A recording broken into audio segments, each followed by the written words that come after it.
there it is. All right. Go ahead and drop it. This? Yeah. What's up, guys? Oh man, we're just riding down the road, and I asked Michaela. This is my daughter, SugarBear. So if you guys haven't seen her before, this is our oldest. This is my pride and joy right here. So, but if you guys, we were just riding. We picked up a FedEx load today in Memphis, and we got to be in Colorado tomorrow. So I got to get down the road here in a second. So I've got the second cam running, so you guys can see us driving. Obviously, I'm hands off. SugarBear's gonna be running the stream. So if you guys got any questions or comments, you can go right here, baby. You can see the comments. Oh, there's KK. She says, "Hey, Mac." No. You got 6 people watching right there too. Look at you. That's neat. Yep. So guys, you got questions or something, or you got comments for her? She's gonna be monitoring the chat. I'm gonna be hands off, so I'm not gonna be messing with it. We're just bored, and she's actually into doing this with me. So she actually recorded a video with me earlier, and she actually likes this. So not like Mama. Mama doesn't like this, but my little KK, she loves this stuff. So singing housewife, that's Aunt Candy. She says, "Hey Mac." Fearless Fly 100 says Ferris here. Johnson's Logic, hey all. What's up, Johnson? What's up, Ferris? What's happening, familia? Facebook user. So guys, I want to let you guys know, when you guys are on Facebook, make sure that you guys like click the affidavit or whatever from StreamYard, and then it will actually post your name from now on when you guys get in the stream. So you got to click something and allow them to access your profile and your credentials or whatever. So I don't know what it is. Caroline Trucker says, "What's up, man? Tell Mama Freight her boo says hey." Yeah, whatever, Ross, get out of here. What's up, Freight? What's up, King Chef? Guys, thank you all so much for showing up. I know it's spur of the moment, but we're bored. I'm bored. KK's bored. And we're just sitting up here watching the road. So we're going to let you guys watch the road with us. And you guys can talk to KK, ask me questions, whatever you guys want to do. So we're just going to be rolling and hanging out. What's up, Greg? Now, Greg, if you want to get in on this, we can bring you in, buddy, if you want to. What's up, Fitz? What's going on? This is spur of the moment, guys. So it's one of those things that we're just happen to. Do I still train, Steven? I'm not saying I never will. I never won't train again, but my wife is on the truck right now teaming. So until she stops teaming, I won't be training anymore. So that's what's up, Trucker Reviews. What's going on, brother? All right, baby, I'm going to let you take over because I got to get rolling. So I'm going to let you do your thing. And KK's got you guys. And make sure King Chef says, "I'm about to order my Pete." Heck yeah, man. That's what's up. I love it. I love Invictus, man. She's been so good so far. Steven says, "Okay." So you guys, audio good? Everything good on audio? Does it sound good to you guys? Audio, video?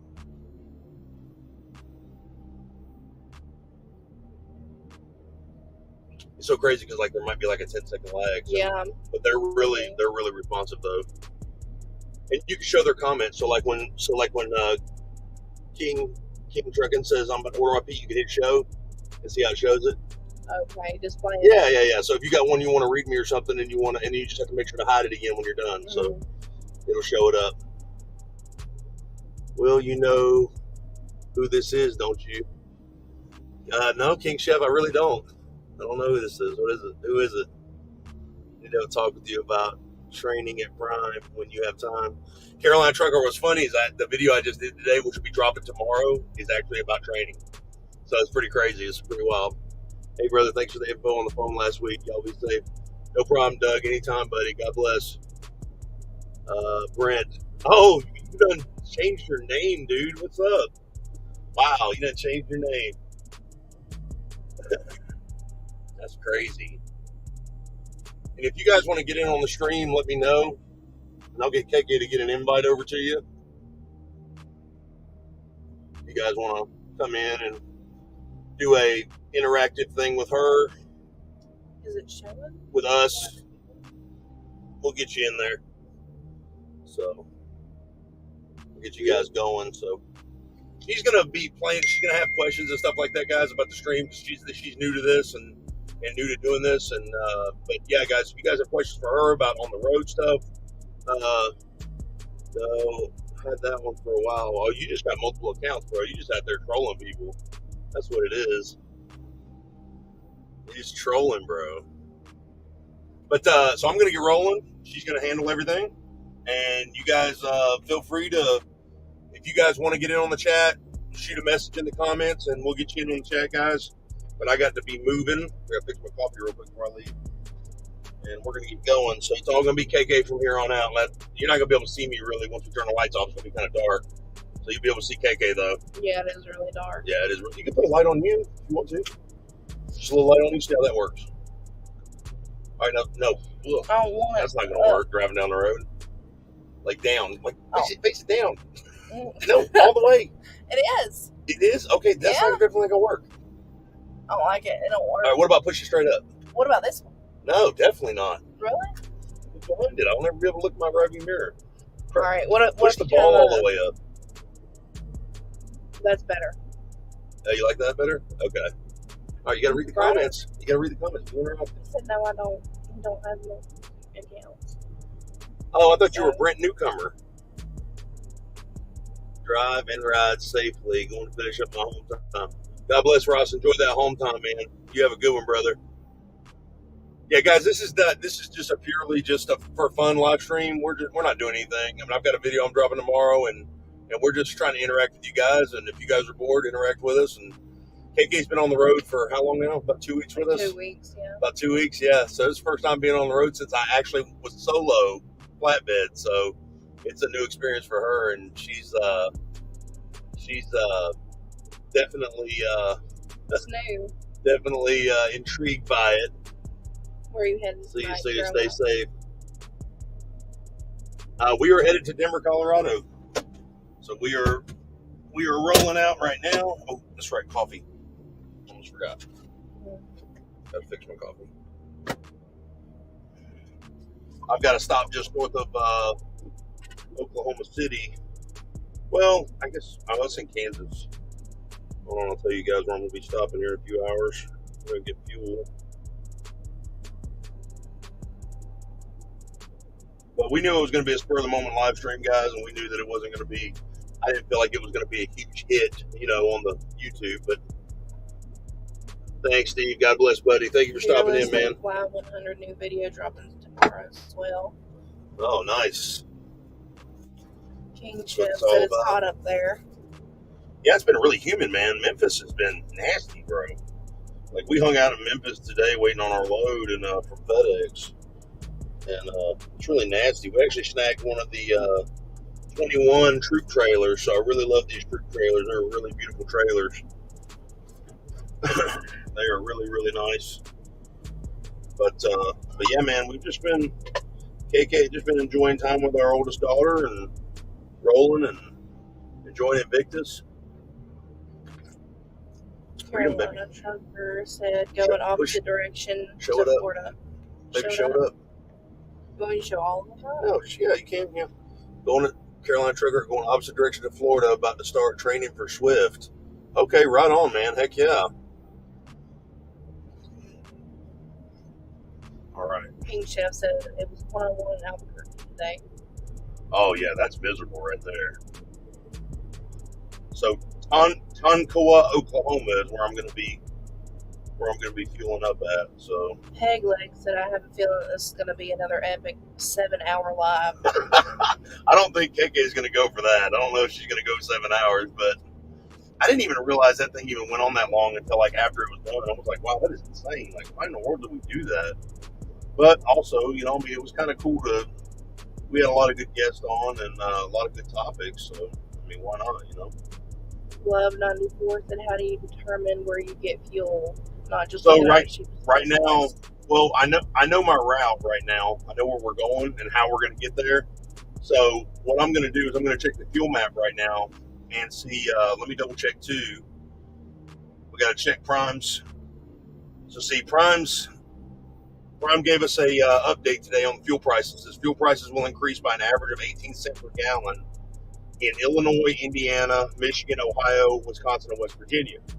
Fuel prices in all other states will change by less than an average of 2 cents per gallon. So I'm not really worried about the changing at midnight, and that's always at midnight Eastern time when that takes effect. But what I'm going to do is I'm going to check our fuel app. I'm going to check our fuel services on the app, and I'm going to double check my route and see where the cheapest fuel price is, base price, and that's where I'm going to hit it up at. So it looks like it's going to be, yep, the Loves in Tonkawa, Oklahoma. I don't know why all these names over here have to be so weird, but yeah, Loves 213 in Tonkawa, Oklahoma. So I-35, exit 211. Base price is $2.83 a gallon before state taxes. And I think, if I'm not mistaken, Oklahoma state tax is 21 or 22 cents a gallon. So, which is not great for your IFTA, but I mean, it is a very low base price fuel. So that's where we're going to head right now, is Tonkawa, Oklahoma. Albert Hill said, how long did it take to get truck after ordering? Albert, I saw your comment, man, on my comments while scrolling through. I just hadn't had a chance to respond. Every time I get a chance to get in the studio and start tearing you guys, being able to address you guys' comments stuff, I always end up getting pulled away. Generally, I think it took us, we ordered in early February, and we picked it up in early June. So March, April, May, June, yeah, about 4.5 months, 4.5 months, something like that. So it was really, really quick on our end. Sometimes it can take up to 6 months, though, and they tell you that. So you got to be careful with that when you order your truck. All right. Glove 94 said the factor and fuel tax. Well, not necessarily. So I do keep an eye on fuel tax, and I'm going to go ahead and roll out, guys. So, like I said, I'm hands off. I'm driving. KK's got the stream, and we've got the GoPro set up for the road. So I don't necessarily figure in fuel tax. One of the great things about leasing or being an owner-operator with Prime is they audit your fuel tax automatically for every 3-week period. So for every 3 weeks, they will automatically update. They will audit your fuel tax for that 4th week, and you will either get a reimbursement, which I usually do, or you'll get a deduction. So here's the kicker. You want to know about IFTA, but you don't have to focus on it. And I'm going to tell you why. You want to know what states have high IFTA taxes. Because IFTA tax for your fuel tax is like income tax. The more you pay in, the more you get back. So if I'm in, let's say, I run through Connecticut, PA, Ohio, Indiana, and Illinois. All right? The state with the highest fuel tax out of all those states is PA. So even though the base price there might be 5 cents higher, if I go ahead and fill up in PA, if I need to fill up, instead of waiting till I get to Ohio or Indiana, I can go ahead and pay all that fuel tax in for all those states and then some. So the more you pay in, the more you get back in return. Now, Oklahoma is kind of weak when it comes to fuel tax. They've only got like a 21 or 22 cent fuel tax per gallon.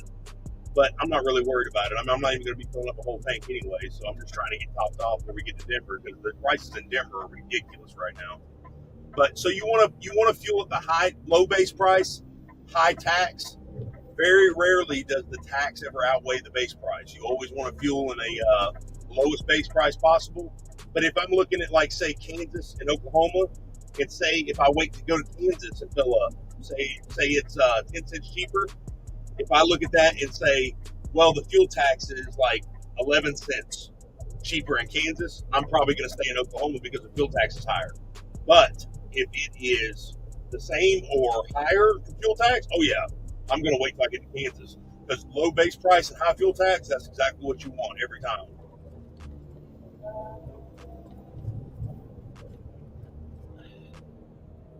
I don't know if we just did that one, but do you look at the fuel recommendations? Yes, I do. I do look at the fuel recommendations. So the fuel recommendation on this load, once we actually got rolling, once I sent my departure call from the shipper, they actually said for me to go to Scotty City, Kansas, and fill up. And I looked at Scotty City, nowhere on my route. I don't know what the Macro 27 was trying to tell me, but guys, you got to be real careful when you are planning your trips. And I've still got to get a good trip planning video out for you guys. When you're planning your trips, there's so many factors to look at. It's not just plugging it into the GPS and rolling. Like, it's a lot of times, like loads like this, it is because you're always on main highway, so it's no big deal. But other times, when you got to go through these little state highways and stuff like that, you got to be real careful because you want to check your atlas, you want to check low clearance sections, you want to check restricted routes. Then once you get your route defined, you want to check your weather, make sure that all that's good where you're going for the next. And if it's going to take you 3 days for a load, you want to look 3 days out, or 3 days for that load, you want to look 3 days out. Then you want to check your fuel pricing, your stop areas where you want to stop. Like if you're like me and you only want to run 500 miles or less per shift, well, you want to plan your stops ahead of time. Say, okay, well, I'm gonna stop at this Flying J, or I'm gonna stop at this Love's. If you can coincide your fuel stops with your stops, if it all lines up like that, that's great. But what I try to do is I'll either coincide my fuel stops with my stops, or I'll coincide my fuel stops with my brakes, or swap out points with me and Mama.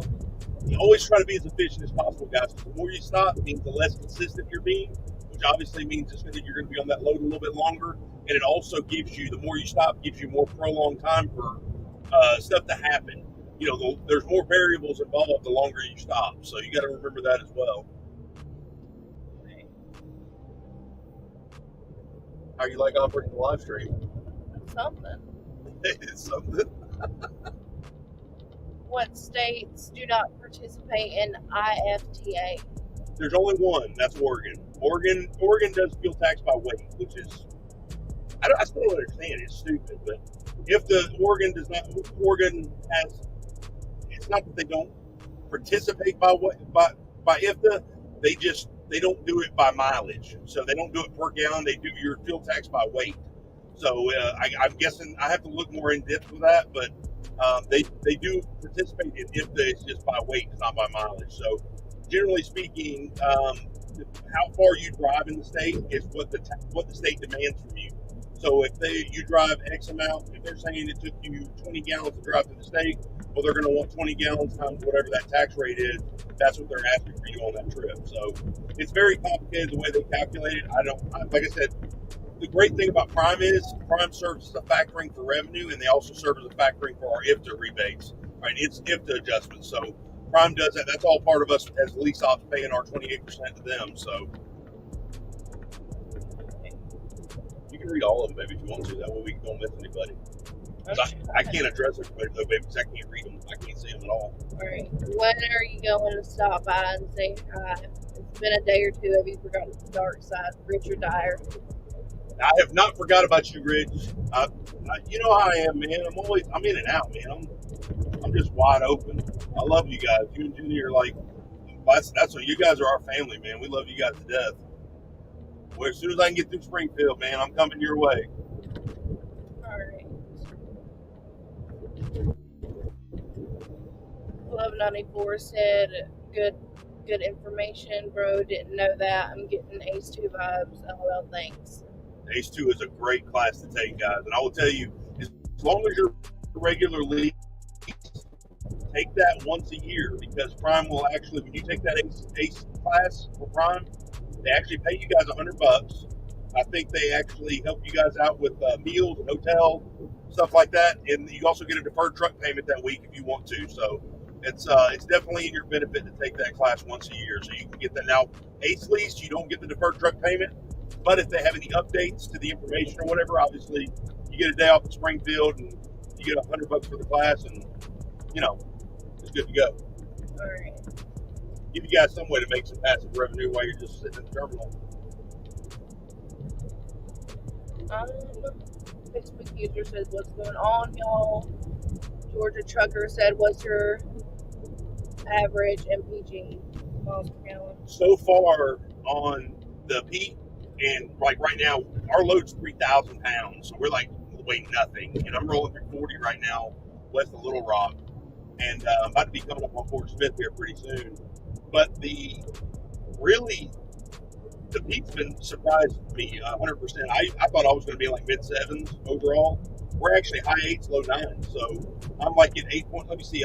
I'd have to look at what my miles per gallon was last week. But I think we're like 9.26 or something like that for last week's average on Prime side. So right now the truck MPG is showing 10.7. That's Insta mileage. And then we idled a lot today, so you guys can't really look at this. Yeah, we're up at 9 miles a gallon right now for the last 11 hours, 53 minutes. But I've also got an idle time of 55%. So it was hot in Memphis yesterday and today. So while we're waiting on that load, We did idle, guys. And I'm going to go ahead and tell you, if it's 80 degrees plus with humidity, that APU does not do your truck justice. I mean, it just doesn't. So not unless it's nighttime and there's no sun beating on the truck. So even being a white truck, I mean, we're going to idle the truck. I hate to say it. I don't like doing it, but I'm not going to be out here and be miserable on this road. All right. Matthew Chittum. I'm scared I said that last name wrong. No, that's all Said, right. "What's up, Will?" What's up, Matt? Good to see you, brother. Stephen Gamble said, "What's going on, y'all?" What's up, brother Steven? That's our big brother Stephen Gamble right there. XLG. Double drop oversized specialist. Man, Facebook user said, "I'm backstage." Flatbed Trucker said, "Hello, everyone." King Chef Truckin said, "Have a good topic we can talk about when you have time to do it." Now's as good a time as ever, brother. Let's roll it, man. This is what this live's all about, man. It's being face to face with you guys, being able to answer you guys' questions and concerns, and I want to tell you guys something. I don't know how many of you guys watched the End of Lease video the other day. I'm getting some real backlash on that. And I want to tell you guys, I don't like doing number videos, but that was the End of Lease. That was a good time to give you guys, anybody that wants to know, like, hey, what is possible in prime? Now, like I said in the video, I'm sure there's other people doing better than me, and that's fantastic. But that was my experience. And I'm getting a lot of backlash in the comments. People are like, well, I think he's lying. I think he's just bird dogging and all. Bro, let me tell you something.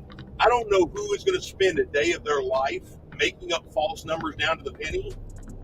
But if you don't believe all of that, if anybody doesn't believe all those numbers I put out, bro, there's no need for you to see my settlement. Like, because it is way more over-explained than that. So, I mean, I'm not going to spend a day of my life putting those numbers together and shooting that video and editing it and everything to be lying to you. So, whoever said that, if you're watching this, I hate you feel that way, man. But you got a false sense of reality, dude. If you think somebody's going to do that, that's insane. Like, bro, that took an entire 24 hours almost to get that video put together. And if you can tell in the video, just starting out, I was extremely exhausted. I was really exhausted. It was nuts. Are you watching live stream on your phone? I just looked at Just it. like your mom, you're living this right now. And you're I like, just looked at oh, it. you're watching it on your phone. Whatever. But look, hey, if you're going to be a viewer, like the stream at least. I'm just playing. There you go. Peg Leg said, if y'all, I don't know if you may have mistyped that or not. Something to the company picnic. If y'all are coming to the company picnic in September, I have plans to be there myself. Awesome, Peg. Yeah. Say. Mama was saying she wanted us to go. I don't know if it's for sure yet or not we're going to go. We want to bring the girls and bring the family up there. I'm not going to be showing the truck or doing the truck driving championship yet, but I think we might come. I mean, I'm going to say 50-50 right now, so I can't commit to it, but I think we might come. It'll be my first company picnic I've ever been to. So I've been here over 6 years, and I've never been to one, so it'll be exciting. Stephen Gamble said, I wish I got 8. I'm jumping for joy whenever I hit 5. I think that was on the miles per gallon topic. Oh, man, I know. Well, you're also hauling like 100,000 plus pound loads, so, bro, we understand you not getting that kind of fuel mileage. That makes sense. Plus, your truck is a heavy-duty truck. It's set up to haul that stuff, so it's going to get less fuel mileage anyway. So, but man, you got a beautiful truck, bro. All right. Steve Sliff, hello from Corpus. We just chatted the other day. Thanks again. What's going on, Steve? God bless you, buddy. And I got your last text message, man. I've just been so busy, I haven't even had a chance to reply. God bless you, man. Thank you for everything, Steve. Carolina Trucker, headed to bed. Got to get up early. Hope y'all have a good night and stream. Stay safe out there. All right, Carolina. God bless, buddy. Hey, call me, man, if you need me for anything. I know you said you wanted some training questions. Hit me up, man. I'll be happy to help you out. King Chef Trucking. Well, you know, I run region, so I think that would be a good topic for people to ask questions. Well, you know I run regional, so I think that would be a good topic for people to ask questions. I mean, I mean, topic about running regional or like, I don't understand the statement. I mean, we can't ask questions unless we know like what your topic is. Is it running regional or like?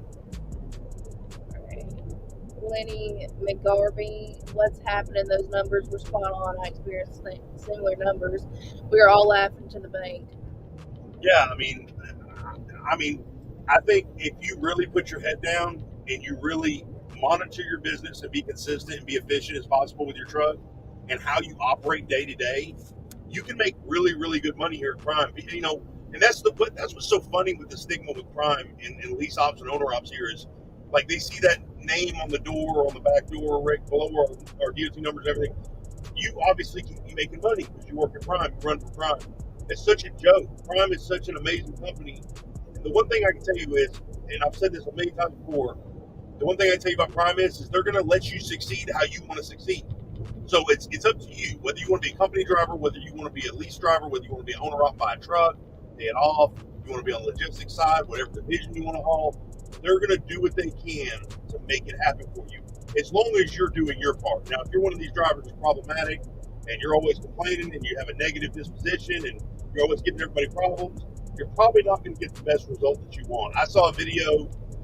I kind of watched the video today earlier when we were stopped, and the guy was talking about he didn't make it 2 weeks or 2 months with Prime.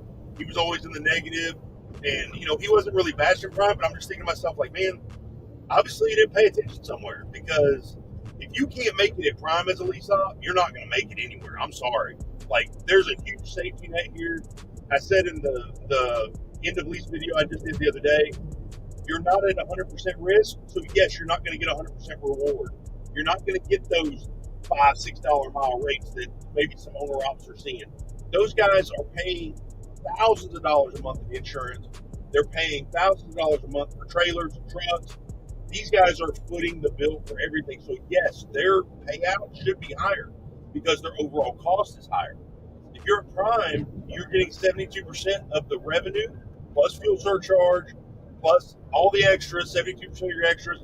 So you're paying 28% back to Prime. And what are you paying that for? Okay, people don't even realize this. Like, why would Prime get 28%? Well, first of all, you're running under their authority. You're using their numbers. Okay, you're paying it for all of their terminals, using the use of their trailers, their factoring service, their fuel tax, fuel adjustment, which comes along with factoring. All of that, the fuel tax auditing, all this stuff adds up to that 28%, and they've got to spread it out through all this stuff.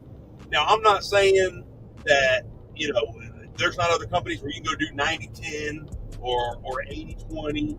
All I'm saying is that's Prime setup. You know, there's going to be, and I want to tell you guys, if you're watching this right now and you are telling yourself, like, man, I just don't know if I should pull a trigger and go to Prime, if I should listen to this guy talk to a truck stop.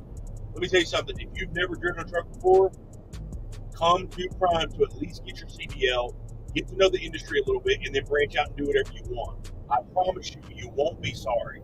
Like, they have an amazing training program. They've got, you can go any avenue you want to right out of training. It's up to you guys, whatever you want to do.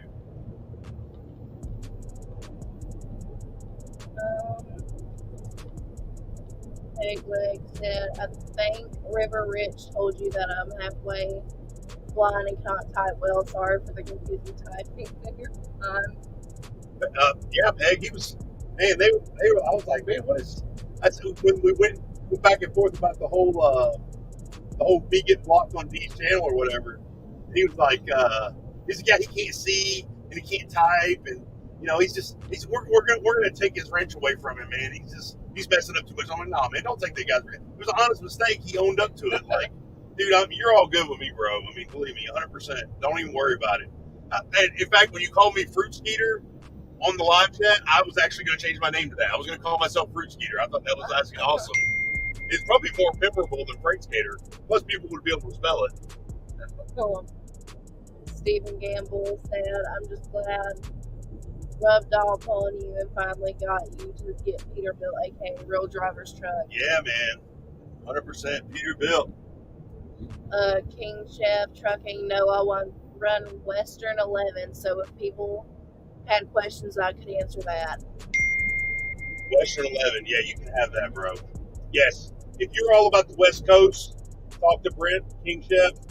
He's been out there for a while now. He's running Western 11 regional. I tried to stay to Eastern 38. And I know that doesn't, I'm bringing in one of the Western states with me for the 38, but because I'll even go to the edge of New Mexico. I just don't want to go past the Rockies. So that's my biggest thing. Man, I forgot where it was at. Lenny McGarvey, Prime sets you up to succeed. If you don't, you're definitely doing something wrong. Yeah, and that's what I'm saying, especially in the market today. Everybody's scared about trucking and all that stuff. Stuff's fluctuating. Don't get me wrong. I mean, we're seeing a little bit more wait times for loads. We're seeing some rates that might not be where we thought they should be or where we want them to be. But guys, Prime's keeping us moving. There's nothing to complain about. Me and my wife don't have anything to complain about. We're going to have those tough weeks here and there, and then you're going to have those good weeks, man. But if you can make it in this market right now, you can make it in trucking, especially if you can make it with Prime, guys.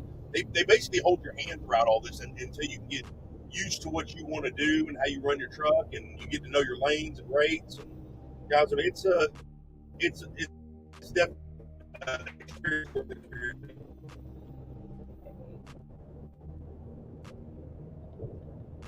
What's the rule on how long you can run your lease purchase truck after it's paid off? Well, from what I hear, and what I know, and some other guys in the chat, maybe Richard or Stephen might be able to chime in. If you buy it through Prime and you've never left, you're grandfathered in. Now, they like to do a 5-year stint where they don't want any trucks over 5 years in the fleet. So like, say you're coming to Prime, you've got a 2017 truck, okay, right now. Well, it's 2023. They're not going to want that truck in the fleet because it's over 5 years old. But if you bought your truck through Prime and you've never left, as long as you keep your truck maintained and it looks presentable, they're going to allow you to keep running your truck. They're not going to tell you, hey, man, nobody's going to call you from, like, Robert Lowe's not going to call you, like, when they be like, hey, bro, your truck came across my desk. Just to let you know, you're like 5 years and 1 day old. We don't want that piece of crap in the fleet. No, I mean, as long as you keep your truck maintained and you keep it presentable, they're not going to say anything to you. So, especially if it's one of those ones that was bought here at Prime and you've been here at Prime the whole time. Prime's not out to get you guys, man. I know people say that. They're not out to get you. They're not out to come after you. They can't make money unless you make money. So unless you are just incredibly arrogant or incredibly, like, ignorant, like, you're going to make money here. I mean, that's all there is to it. Robert Lane said, what's going on, Freight? I'm a truck driver. What's up, Robert? I'm a truck driver, too. Yeah, baby. Peg Leg said, Freight Skater, before I forget, FBG Reefer Runner. And the fact that you run by the moonlight means that you're a moonshine runner. Man, I run nighttime because Mama loves daytime. She can't see really well at night. She has glasses and everything. She can't see really well at night. But she is definitely on the daytime clock. Me, man, I'm more flexible. So like I started out like 3:30 this afternoon, and so I mean it's not no big deal. I got some daytime, going on, but I'll actually split my clock after midnight Central Time. So I usually run at 11 or close to it, and then Mama does her 8.5, and I take back off again, man. We don't really seem to stop. We do our best to not stop if we don't have to. Greenwich Trucking, even all listening during my drive. What's up, Greenwich? Good to see you, buddy. Alright, Stephen Gamble, you know, Will, how I feel about Prime, but I even tell people Prime is a great place to get your start. Maybe not a lifetime career there, but it's a great start company. Right. Yeah, it's different strokes for different folks. Stephen was here for a long time at Prime, and he bought his first truck here at Prime and took it to Prime and went out and ventured out, started doing oversized and different stuff. And that's okay, guys. That's the thing is, Prime's got something for everybody. Like Stephen said, it might not be a lifelong career. It might be, you guys might not want to be here but a year and go home and be local, or whatever. Prime's got something to offer everybody. I tell you this, I know me and my wife didn't get our CDL at Prime, but I wish I would have. I wish I would have not been that guy that was like, I'm going to do so much better by getting my CDL beforehand and then coming to Prime. Because that's what I thought. I was like, man, I'll have all my ducks in a row and everything. it didn't matter. I still had to go through the training process and everything anyways. Guys, you're better off just getting your permit, getting your DOT card, and coming into Prime and letting them do your training and getting your CDL for you. Okay. Robert Lane said, "Freight scanner, I am a truck driver." Yes, me too. Yes, baby. Brotherly love, man. I got you. Hell yeah. We're in it to win it. Stephen Campbell said, "Yes, you're grandfathered in if you buy from Prime, or at least that's what I was told when I bought mine back in 2019." Yeah, that's what I was under the assumption of as well. And stuff changes, guys. You got to remember what we talk about here today about Prime's policies or whatever they have in place may change 2 months from now. We don't know. I mean, they're ever evolving, just like the industry's ever evolving. So stuff does come and go and gets altered. You know, greatness never stays in one spot. Put it that way. Robert Lane said, "Like your content." Oh, thank you so much, Robert. Man, I appreciate you taking the time out of your day and your life to waste it away with me, man. I really do appreciate it more than you know, man. You guys are awesome. All right. I love you guys. King Chef, just nothing over 10 years old for California now on trucks. Man, you know what? I heard like California's wanting to ban like diesels by like what 2033 or something. Why are we not banning California? I hate California. So many restrictions. Like let's just boycott Cali, okay? And whatever they need, they can pick it up from Arizona and Oregon. We'll just boycott them. You know, just figure out. You know, I just think California, man, it's just ridiculous with AB5 and all this crap. You know, it's just nuts. Don't lie, Will. You run nights because you don't want people to see that ugly mug of yours. LMAO. That is true. Yes, I don't want people seeing. That's why you can't even see me right now. Like, see, I'm way back here. You can't even see me. Listen, I don't want to look at me talk on camera. I know you guys don't want to look at me talk on camera. Much less see me in person. You're great. Someone said, "Oh, SHITC on the truck." Yep, SugarBear's on the truck. Mama's in the back sleeping. So. Is KK a future driver? I don't know yet. It's rough out here. Keep the camera a little bit towards you, baby. Can you see your own face? You see how You your look face, beautiful. your face, You look see beautiful. I don't need people to see me. You look beautiful. Well, you look Like, beautiful. No, I do not. Yeah, You just had a viewer right there. Just call me out. You're being ugly right He's there. lying. They want to see you. They're just mad because you're gorgeous. You and your bald head. I'm not bald. My God. I cut my hair this way. I'm not bald. Stephen Campbell, I am a truck driver. Yes. It's like a guy on TikTok. He asks like the most basic questions, like, "Who was the first president of the United States of America?" And like somebody's like Barack Obama. He doesn't even fight with me. He just goes, "Yes, yes." Like he just does it. It's so funny to me to like watch people say that stuff. All right. He doesn't even get mad. He's just like, "Yes." Bernardy the trucker. Yo, Will, how's it going for Bernardy the trucker? Bernardy, what's up? They're just rolling, man. Trying to get over here to Colorado for the morning. Matthew Chittum, shout out to SugarBear for not hiding from the camera like Mama Freight. Yeah, Mama Freight don't do this stuff, does she, baby? I wanted to, but they went shopping. Her mom went shopping yesterday. They got some makeup, got some stuff. We went out to eat at some, what was it called? The one and only. The one and only barbecue. It was like in, it was in right over the Mississippi line in Mississippi. And really fantastic. It was a great, it was the most tremendous barbecue the world has ever seen. But it was great. We enjoyed it. And so she was over here doing makeup earlier. And I was like, I just sat there and watched her, you know. And I was like, "Hey, you want to shoot a video with me?" And she's like, "Well, yeah." I guess. And she's like, "Yeah, I guess." So she sets the camera up and everything. And so we shoot the training video that I'm going to drop tomorrow. And I said, "Hey, you got to use the restroom?" She's like, "Yeah, I got to use the restroom." I said, "You want to stop and set up a live stream?" She's like, "What all's involved in it?" And so I ended up talking her into it. So now she's in it now. So I think she likes it. She's good. Yeah. She's good for this. Oh, Will is going bald. No, he cut his hair real short. And I called him bald for it. Her and all my kids, including my son, they call me bald, an old man. I keep my hair on like a zero guard. Like I like my hair being short. Ain't nobody got time for that out here, you know.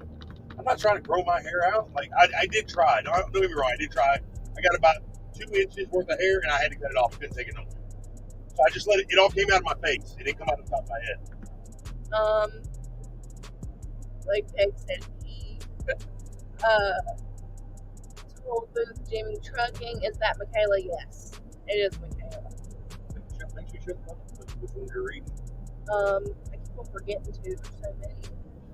Funny, it's a show every time you highlight. Just so you'll know, I am a former truck driver. Yes, I know. Yes, they said. Rich told me. He said, "Man, if Peg was still on the road, bro, there'd be no freight. He was just gobbling it all up." He said you were just like one of the best truck drivers that ever seen the asphalt. So I believe it, man. He told me that.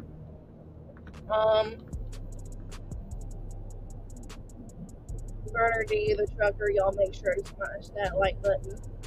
Oh, thank you, Burner D. Much love. Thank you. Thank you so much. Yeah, that likes really helps, guys.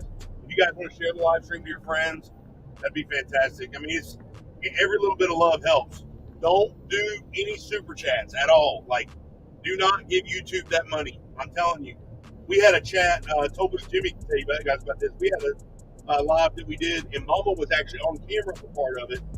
We had like my viewers actually donated like $400 something for super chat. You guys realize what I saw out of that? I saw like $120 out of that. YouTube ate all that money up. Do not do super chats ever. Like, you're just paying YouTube. You're not paying the. If you guys want to help out your channels that you guys love, like and share the content and watch the whole thing. That helps us more than you guys know. Like, don't do super chats. Don't subscribe to anything for YouTube for your other guy, because I'm telling you, YouTube takes a cut of all that stuff. I mean, like, they took like 75% of that money. Like, it was nuts, you know. And I don't want you guys spending your money on the channel anyways, but I really didn't want it going to YouTube. You know, we were grateful for anything, but it was ridiculous. I just could not believe that. Stephen Gamble said Will has Atlanta's own bald head and bird's nest beard. Yeah, that's right. King Chef Trucking. So my FM is going to have me take the training classes when I come off home time. So, okay, so the training, and I'll touch base on this real quick. Right now, guys, training's tough because, you know, freight is where it's at right now. The market's where it's at right now. Guys, remember, if you're leasing with Prime and you're wanting to start training, you need to be on top of your numbers more than ever, because you will be paying on the reefer side. Okay, Flatbed gets a little bit of reimbursement per mile, but on the reefer side, you're going to be paying a minimum of like right up under $1,400 a week for your training. That's all their taxes, FICA, SUDA, all that stuff. So make sure that you calculate that cost into your expenses for a week, and know that you need to make that much revenue more plus some to make it worth your while. So a lot of guys don't, you know, usually if you're training, especially on the reefer side, you need to be at 10K plus revenue a week to even make a dent in what it needs to be. Like, even make it worth it, because there's solo guys out there right now that are doing $2,000 to $3,000 take home a week with Prime, and then there's guys that were training that weren't even taking $1,000 home. So you gotta be careful, guys. Stay on your numbers. You know, there's no problem. There's no shame in denying a load because it doesn't fit your situation. A lot of people say, well, if I deny a load, you know, I'm not going to be dispatched or whatever. No, just make it for the right reason. Be professional about it. You don't have to send a nasty message back saying, man, F that load, that thing takes garbage, yada, yada. No, just be professional about it, state your reasons, why, and just tell them what you're looking for. Brian will try to accommodate you the best way they can. Stephen Welch, are you going to start a small fleet? Man, that's I'll put you this way: if I do start a small fleet, it'll probably be with Prime. So, but I don't see it in the near future.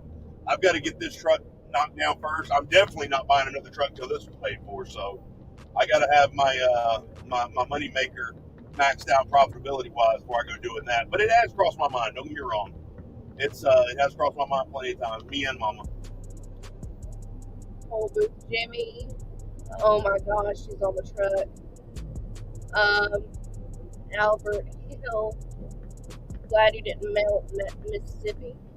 Glad I didn't what? Glad he didn't melt in Mississippi. Oh man, it was like I love the Southeast, man, but the humidity is like ridiculous. It's like I was born and raised in the Southeast, man, but it's like, oh my god, dude, the humidity is just monstrous. And then I got buddies of mine that were sending me screenshots today in like I think it was what was he at? I can't remember. It was 137 degrees on his dash.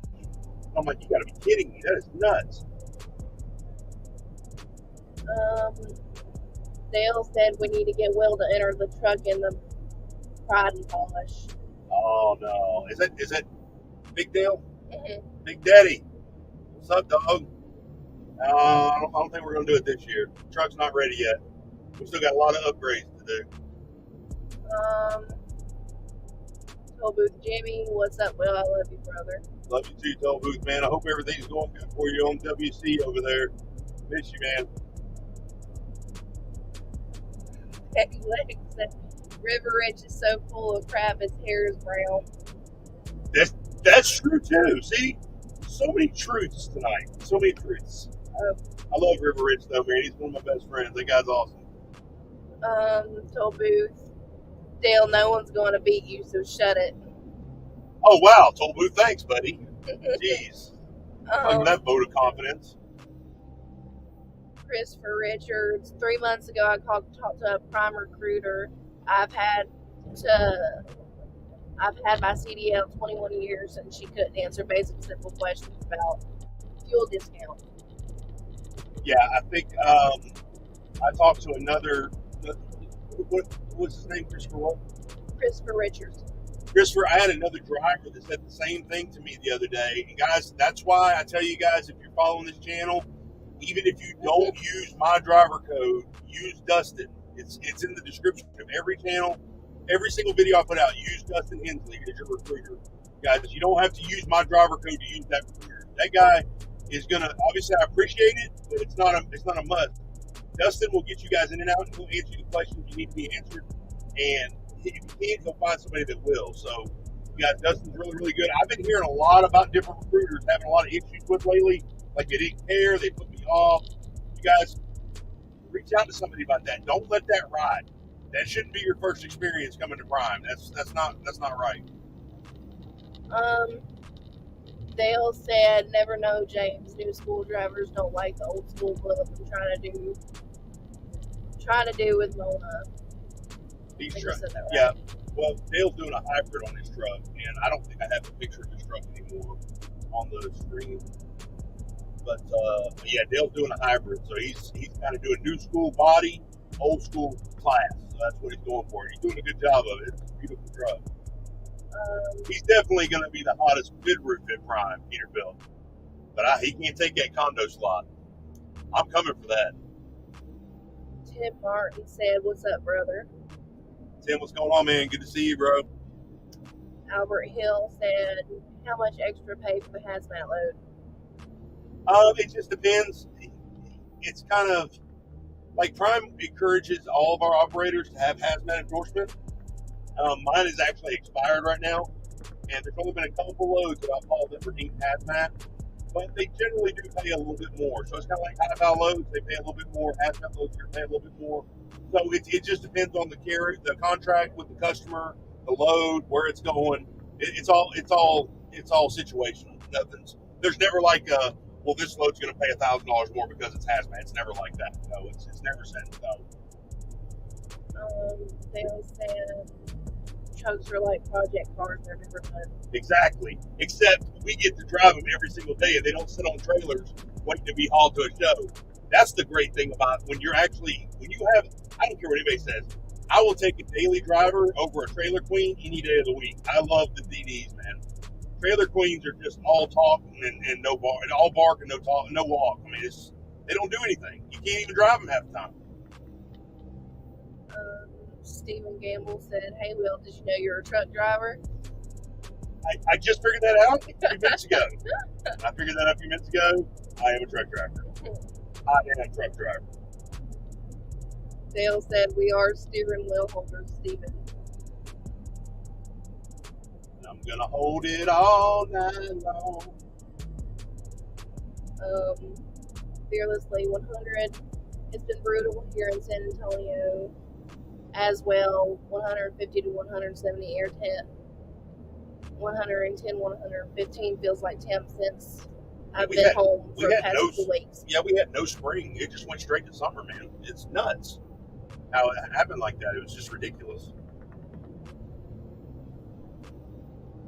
All right, we're all cut up on comments. Sweet. Yeah, I'm kind of looking forward. I'm hoping we do make the company picnic. I'm going to really enjoy that. I'm excited to see some of the stuff that Prime has to offer and kind of enjoy that and see everybody. And I think it's going to be awesome. Go root for Dale at the truck show. So I told him when we get over there, we're going to help him detail his truck, get it all caught up and ready to go, and get him ready to show. Stephen Gamble, I missed my auto transmission deal. I had so much more time for TikTok. Auto trans is nice, man. You don't have to fight that clutch constantly, especially in traffic. Stop and go, rural areas. It's nice. Whole Booth Jimmy Trucking. I jumped on the Kenworth train. Freightliner sucked compared to Kenworth and Pete. Yeah, told you, man. Once you go Pete, man, you're not going back, bro. It's once you get in that Kenworth and that Peterbilt, it's something else. It's a game changer. Dale said, so much more room for activities, Stephen. I'm not sure. Maybe you guys should get in a side chat or something. Maybe you guys. sounds like there's about to be some online dating going on here. Tag Leg said, would like a 579 with a 389 chrome. I do wish the 579s had the Cummins in them, but the Packar's been really, really good to us. I mean, through the blue truck, Kryptonite, now the white truck. I mean, this truck's got 29,000 miles plus on it already, and she's doing fantastic. We love this truck. Invictus has been awesome. King Chef said, well, I'm going to crash out. I have to get up early and go do stuff for my parents tomorrow morning before it gets hot later, my friend. All right, Brent, God bless, buddy. Be safe. Thanks for stopping by, brother.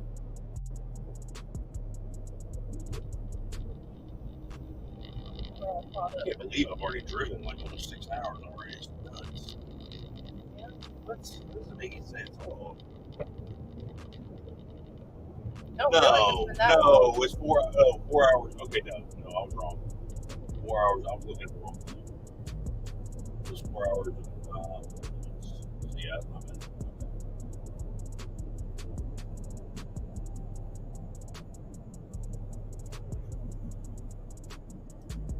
There's comments showing up on Facebook that I can't see. Well, for some reason, the Facebook, so it's weird with StreamYard. Facebook comments may or may not show up. They have to agree to some kind of thing with StreamYard or Facebook. They have to allow StreamYard to see like their identity or whatever it is, and then they can actually show up on the stream. So, guys, if you guys are using Facebook, you're watching on Facebook, make sure you accept that. Whatever it's asking you, when you go to comment, because we won't be able to see you guys, or we can't tell who you are. So, if you guys comment on Facebook, watch it through Facebook. You can also watch through Twitter. You can watch through YouTube, whatever you guys want to watch through. So, and that's why. This is why I put the second camera up for the roads, because I knew ultimately like it was going to end up being spur of the moment live stream. It was going to be kind of boring. But we weren't doing anything else, so why not? You know, even if there's one person in here, man, that's one person more than what I expected. I appreciate everybody's time, you know, what you guys are doing, coming in and out, so 100%.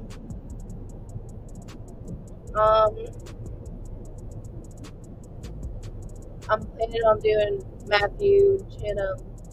I'm planning on doing lease purchase when I can. I think I may have to twin mine up with Invictus.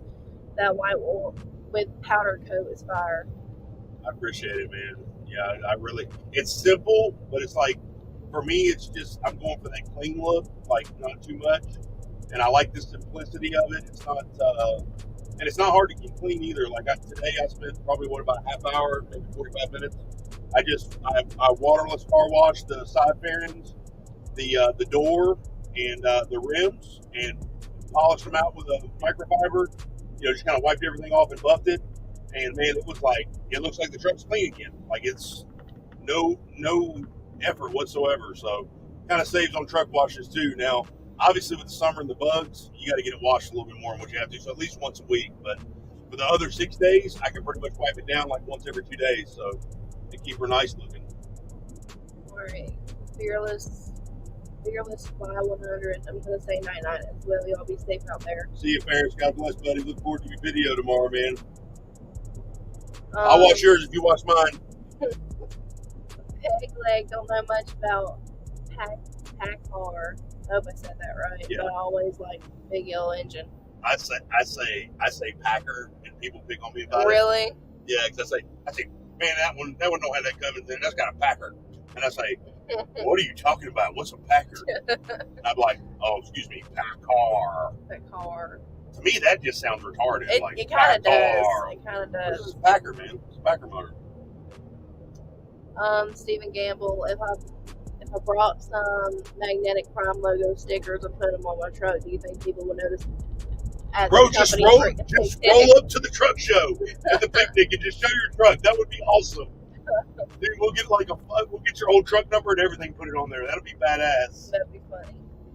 That would be amazing, dude. That would be so funny. Like after you take the trophy home, like they'd be like, imposter! And then you can just like jet out, just roll out. That'd be so funny. But now this is a live stream, so now everybody knows about it. So we probably need to figure out a new plan.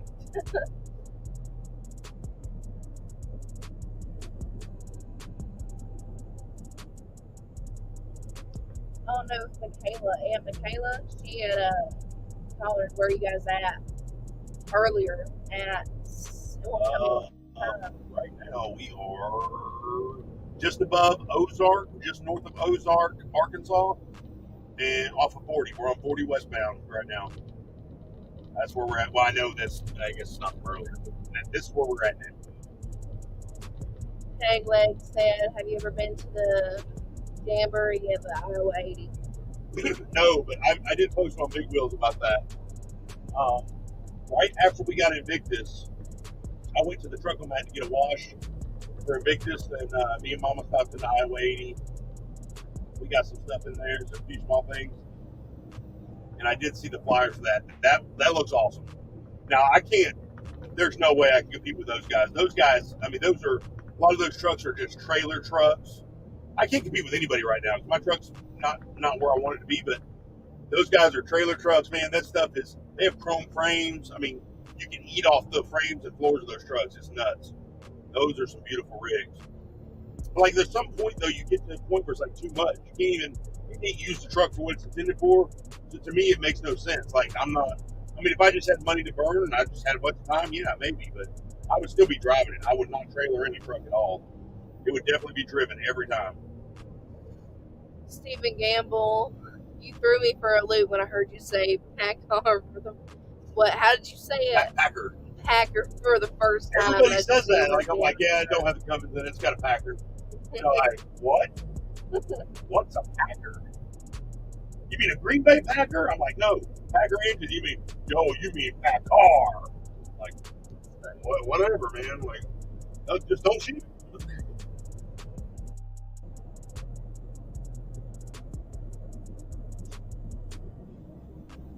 Let's see, there's any comments on Facebook. Are you having to like check? Here.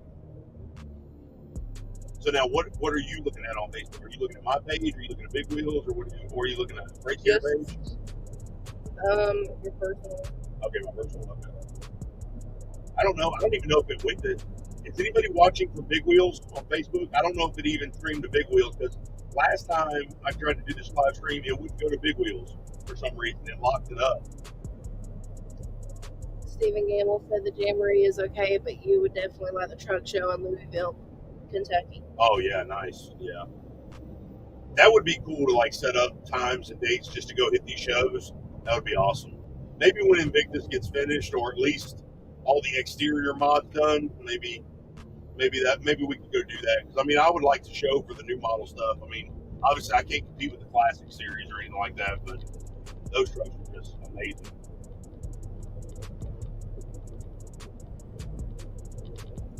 So the comments on Big Wheels have been showing up here. They don't show up on your personal page. No, it won't.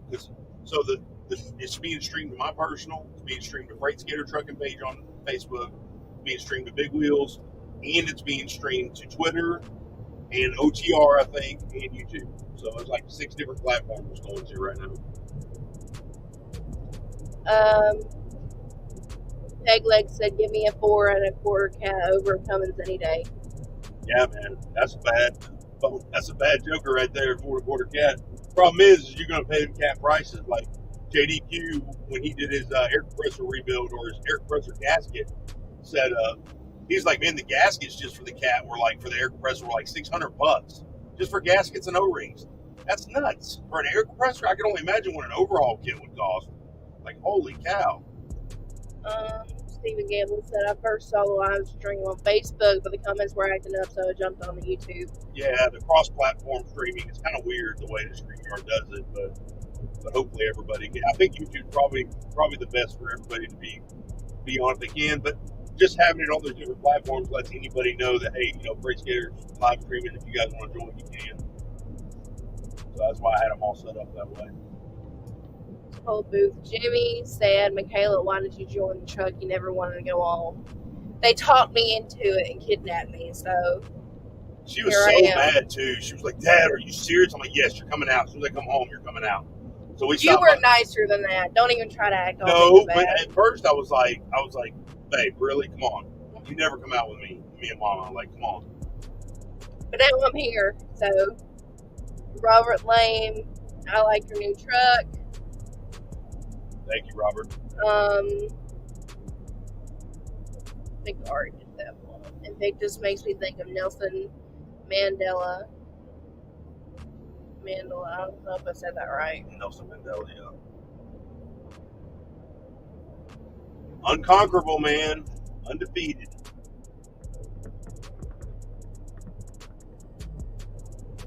Yeah, I still haven't seen that movie. Everybody asked me, like, was it from the movie? I'm like, no, it's actually... Well, I never even heard the term Invictus. Like, I never even heard about the movie or nothing until I actually bought a cologne from, I think it's Paco, I don't know what it is. Anyways, but the cologne is named Invictus. So I was like, man, it's Latin for something. Like, I knew it was Latin. So I looked it up and it said it means like unconquerable, undefeated, whatever. And I was like, man, that is an awesome name. But I never used it for anything. It's like when we bought the truck, I was like, you know what, this is our first buy truck. This is our first truck, that we're taking home for good. Like, man, we're undefeated, man. This is it, man. This is Invictus. So that's why we named her what we named her. Albert Hill, all right, be safe. Storms out around Amarillo drifting your way. Good night. All right, Albert, man. God bless, buddy. You guys have a good night. Get some good rest. Thanks for joining, brother. Robert Lane, you have a great YouTube channel. Thank you, Robert. I appreciate it, man. I know I'm not as dedicated to it as some YouTubers, man, and like I've had it for almost 3 years now, and I'm proud of every single one of you guys that have subbed, and I don't take you guys for granted at all. Believe me, I really appreciate every single one of you guys. But I know there's guys out there that will post every single day about everything.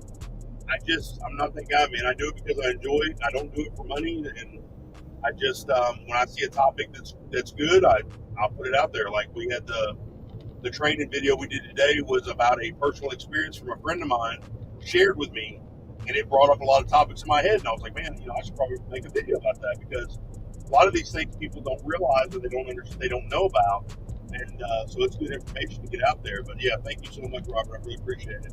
He also said, "I learned a lot from your channel."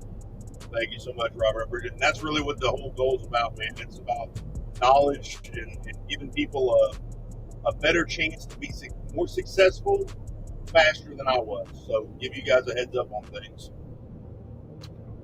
Pegleg said, "Name your next truck Phantom 309. That is a great story, Michaela. You just heard about that story, remember? Phantom 309? You listened to that the other day about the Big Joe, the trucker? He stopped by, he picked up the hitchhiker, and he took him. He gave him a dime for a cup of coffee. Yes, Yeah. I remember that. She thought, she's like, Dad, this is stupid. I was like, this is one of the best trucking stories ever. Like Phantom 309, Big Joe and Phantom 309.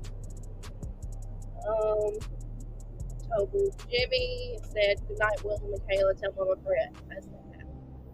Hi. Will do, man. Much love, buddy. Thanks for checking in, bro. Robert Lane, prayers your way. Good night. Much love, man. God bless, man. Good night, bud. Yeah, I know it's late, guys. You guys got to go to bed, man. We understand. We knew it was going to be late. And it's just a spur of the moment. We just figured we'd show some road footage and get KK on screen and let her play around with the screen and get her interactive on everything. We appreciate you guys stopping by, though, 100%. I've still got 246 miles for actually stopping for fuel, so I don't know if you guys like the road cam or what, but I just thought it'd be something nice for you guys to see while we were actually doing the live stream. So, Peg Leg said, on my last truck, Teddy Bear. there you go, old Teddy Bear.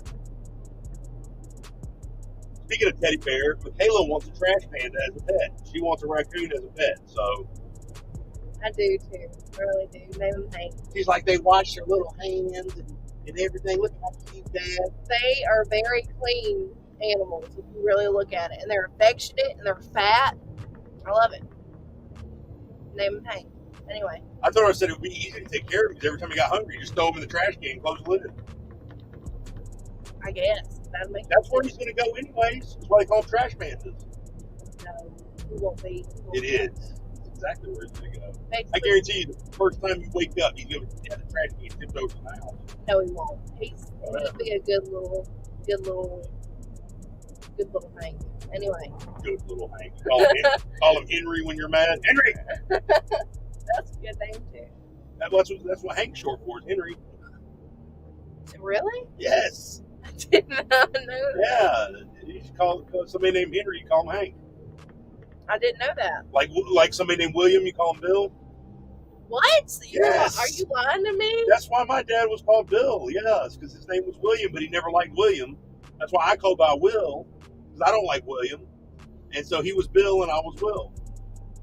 I've never heard of that before. They called him Will Sr. and I was Will Jr. Facebook, Really, I was the third, but whatever.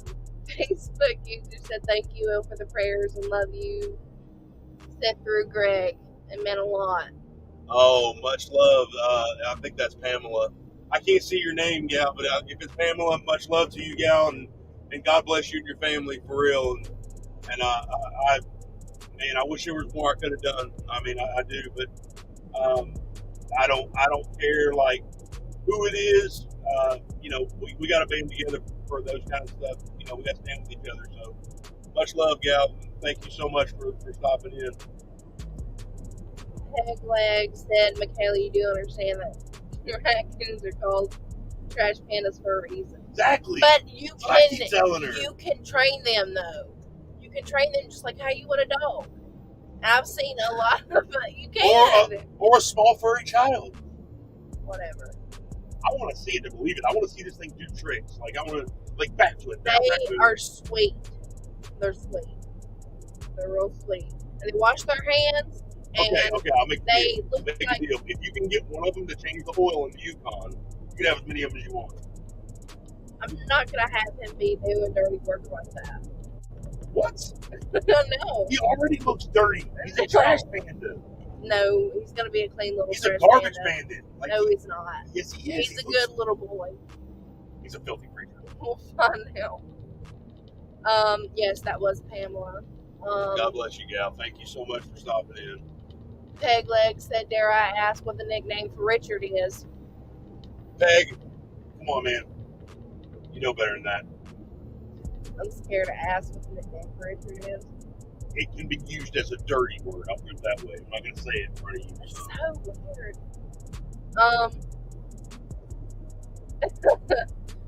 Austin Barber, Mr. Will, thank you for talking to me a little bit while I was on my way to Texarkana, Texas the other day, man. I was tired. Oh, you're welcome, man. God bless, man. You guys, my number's in every video. My number's, you you guys ever need any advice, you're just bored, whatever you guys want to do, man, just get my number, save it in your phone, call me, man. I'll answer. If I don't answer, I'm either asleep or driving. Shoot me a text, and I'll get back to you guys ASAP. So whatever you need. If you guys are falling asleep or something, man, call me. If you guys can't stop, you're on a tight time frame, which it's always good to stop, take a nap. But if you can't, call me, man. I'll keep you awake. So I'm usually driving from 6 p.m. to 6 a.m. every day. Matthew Chinham, SugarBear, James can be called Jack or Jim too. I never knew that. I never knew any of this. See how interactive, and this is a learning experience for you. I guess. I mean, we could probably give you credits on homeschool for this. Like, this is, I'm serious, man. You could all kinds of stuff. Michaela, do you spell dog as dog? No, but I say it as dog. That's my little fake dog game. That's my little fake dog game. My apologies. I always thought the nickname was Rick.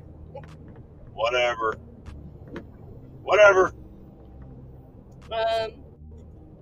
Hi from Canada. Canada Raw. Replace the R.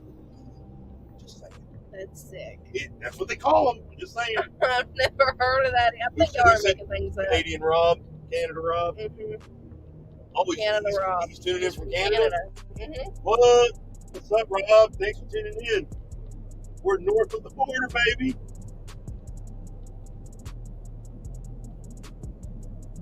No, I never knew. It just makes no sense, though. We basically have two in one names. Like, what's my nickname for Michaela? Billy or Bob or something? Like, it's the same thing, though. Well, Italian is Michelin. Everybody used to call you that all the time when you were little. Michelin. You never called me that. I did too. You were a little. That's why you used to hang out with Tom Calamucci, the guy from New York, the old gangster. I don't think who that is. Tom Calamucci, he was an old guy. Let me tell you something. This guy would come into the junkyard with your mom, and he was a little short. He was like 4'9".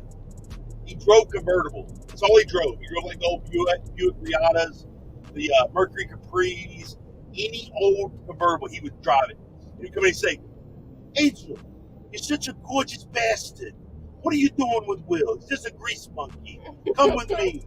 He'd make your mom blush every time he'd come in. He'd say, that was his thing. Like, you're such a, he'd go to him and say, "Will, your wife is such a gorgeous bastard."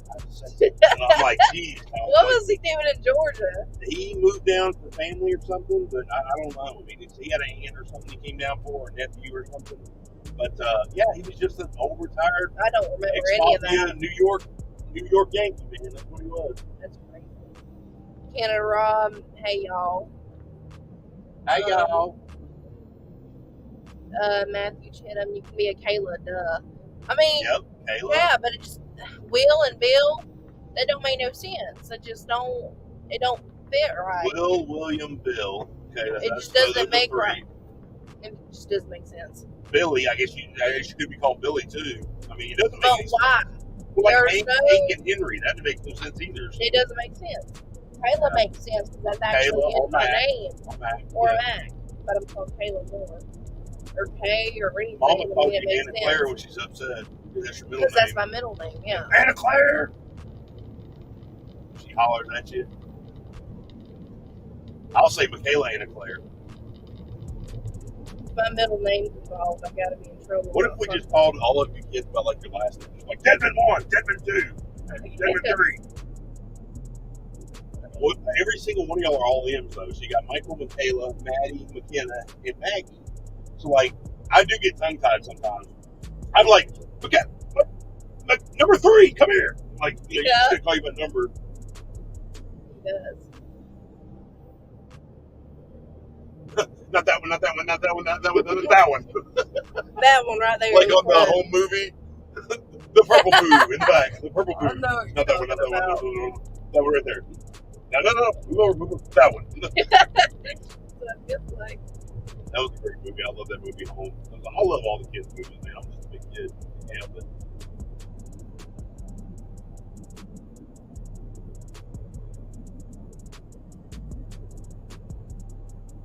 How do you guys like the split cam deal? You guys like the road cam with the face cam too, or you guys just rather have a face cam, or just rather have the road cam? I'm not sure how it actually looks on there or what, but You're not gonna like what I have to say. No, no, no, I no, wasn't gonna say anything. But no. I gotta. you gotta use the bathroom again. Jeez, man. Sorry. All right.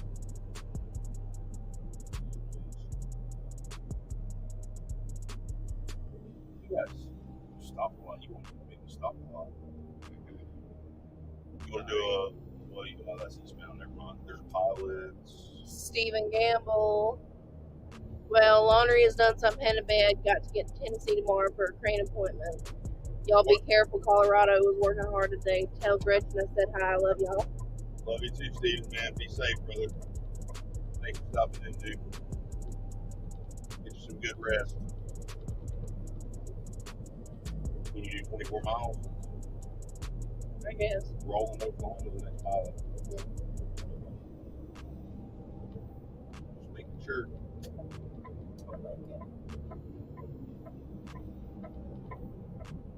Tell me something good.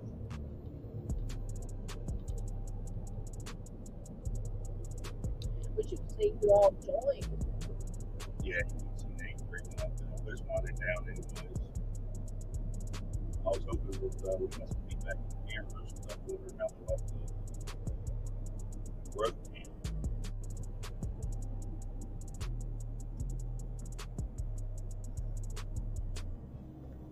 Peg leg. When y'all get to Denver, I will wave at you from south. Where are you at right now, Peg?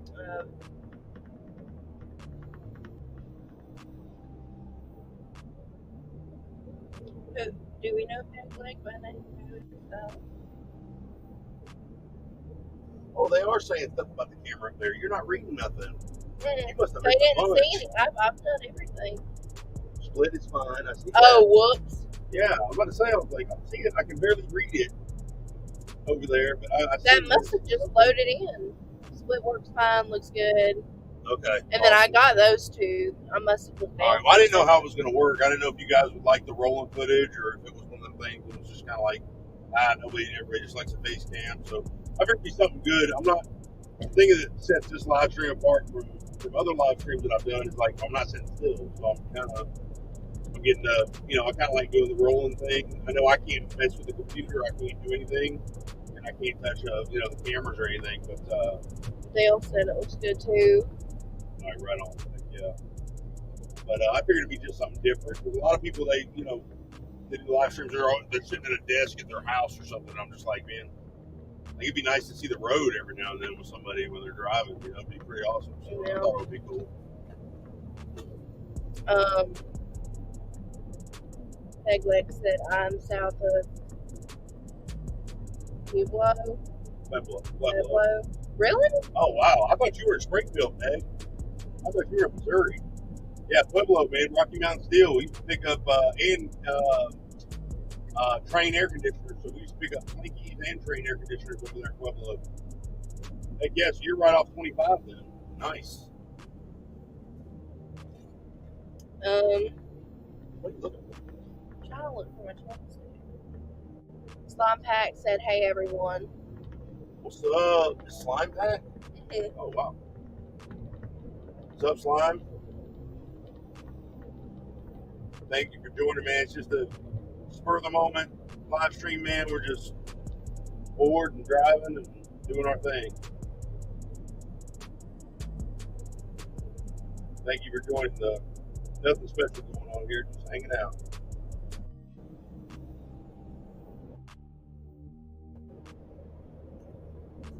I gotta edit that video for you guys for tomorrow. As soon as I stop my shift, I'm gonna get that dropped, so that'll be dropping in the morning. If you guys have any topics you want addressed, any comments, anything you think would be good for a video, drop them, man. I'll read them. I'll definitely take them into consideration. I'm all up for suggestions. Got a lot of hater comments we're gonna have to go over too, because it's been pretty rough since I dropped the number video. Those guys, I had a guy just flat out call me a liar and said I was just basically blowing smoke for attention. I was just like, man, I don't need the attention. It's not like who's going to go through all that trouble to make all that up? Makes no sense. Not me. I got other things to do. Legs, and I'm 20 miles south of. Say it again. Pueblo. Pueblo. Web. Like web. Web. So stupid how it's pronounced. Oh, how Pueblo. dare you! And 3/4 of a mile off the interstate. Awesome, man. Next time I go rolling through there, definitely, man. I need to try to shoot me a text, Egg, and I'll save your number, and I'll give you a shout out, man. When I come back through, we might try to meet up or something. He also said when I drove flatbed, I also picked up Slinkies and Train. Yeah, Rocky Mountain Steel and Train. I used to love. I hated Slinkies. Okay, but I hated because they were heavy, and they always wanted to tarp them. So stupid to me. Like, I understand the salt during the winter and stuff like that, but like during the summer, you want to tarp oxidized steel already. Half the time when you get to the receivers, they just throw them in the mud anyway.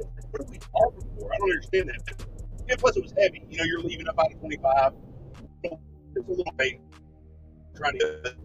But now,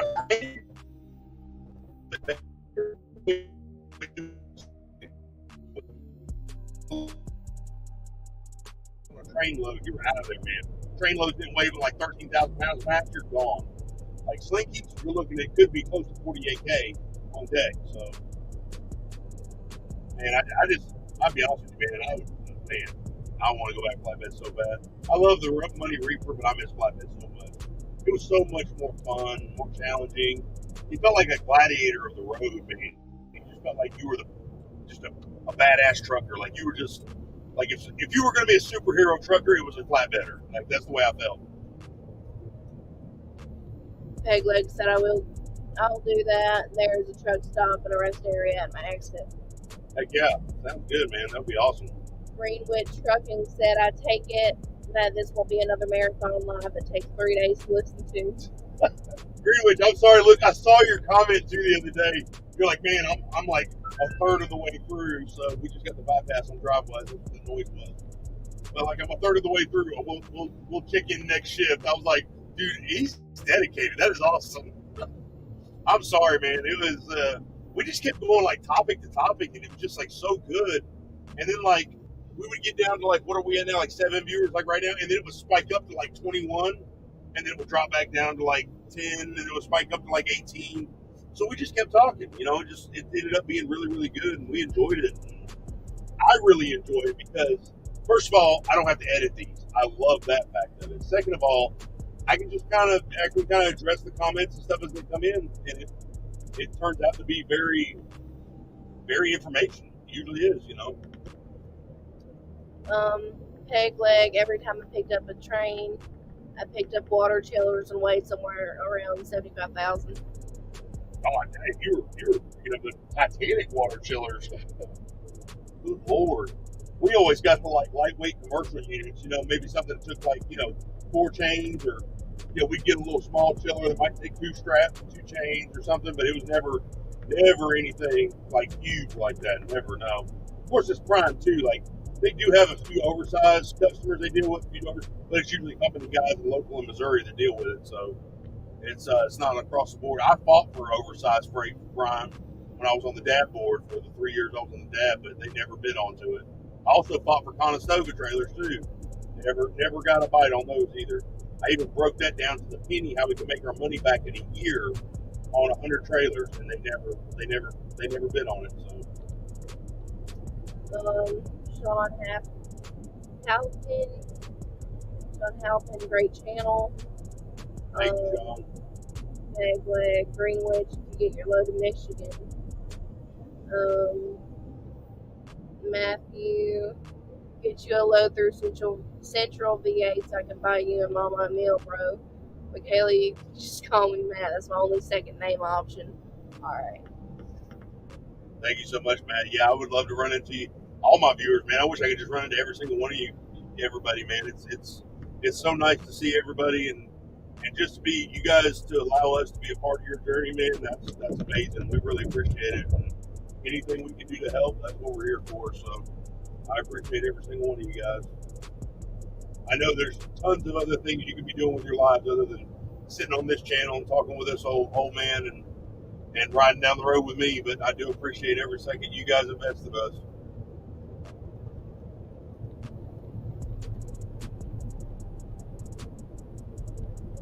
Got 13 miles maybe till we get to the. She's got to use the restroom again, so we're gonna stop here at 13 miles. We're gonna keep the stream going. We're not gonna go anywhere, but I'll just let you guys know we will be stopping here shortly. I'm trying to debate if I need another cup of coffee. I don't think I do.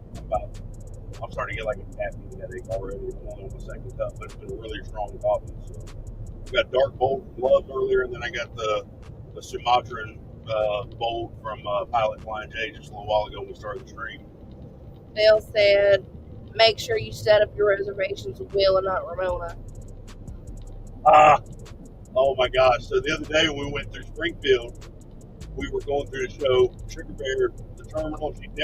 She hadn't been since we were like solo, and she doesn't remember it. So we went to take her to the terminal, show her Springfield, show her everything by Prime, but we were in and out. We had a group of friends of ours that met us in Springfield. Dale actually I was asleep. Told him I'm afraid, come get me so I can go to Springfield with you guys. He was north of Tulsa. I had no clue about this till we got to Springfield, and I was like, Dale was going to Springfield? She said, no, he was joking around and said, come get him.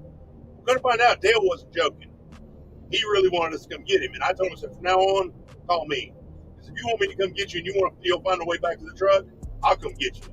Like, so obviously we didn't have enough time to take him all the way back, but I would have come and got him, like 100%. Like, he'd have rode with us. I'd have sat in the back and everything so he could have rode up front. Junior. Yeah, he's a little upset with Mama right now. I'm a new subscriber, and I think your channel is the best of the best. Maybe one day I can meet you. You're my idol. Junior Honduras is yes, idol. I don't want to mispronounce the name. Oh, Junior Honduras. Junior Honduras. You know, I've got a buddy of mine named Junior Honduras, and I know you're not him, but thank you so much for subscribing, Junior. Much love. Look forward to meeting you one day. Christian Clark, what's up, man? First time catching the stream. I'm a former Prime driver. What's up, Christian? Thank you so much for joining, man. Yeah, there's really no topic. We're just chilling, man, and just kind of taking questions and any topics up for grabs. And we're rolling to Denver, man. Just kind of bored. So got my daughter on the truck. Figured we would shoot a live stream and let her operate the stream, because obviously I'm driving, I can't do it. So, but it was just something fun for us to do together, and memories that we're making together with you guys, and just hanging out, man, and laying some miles down.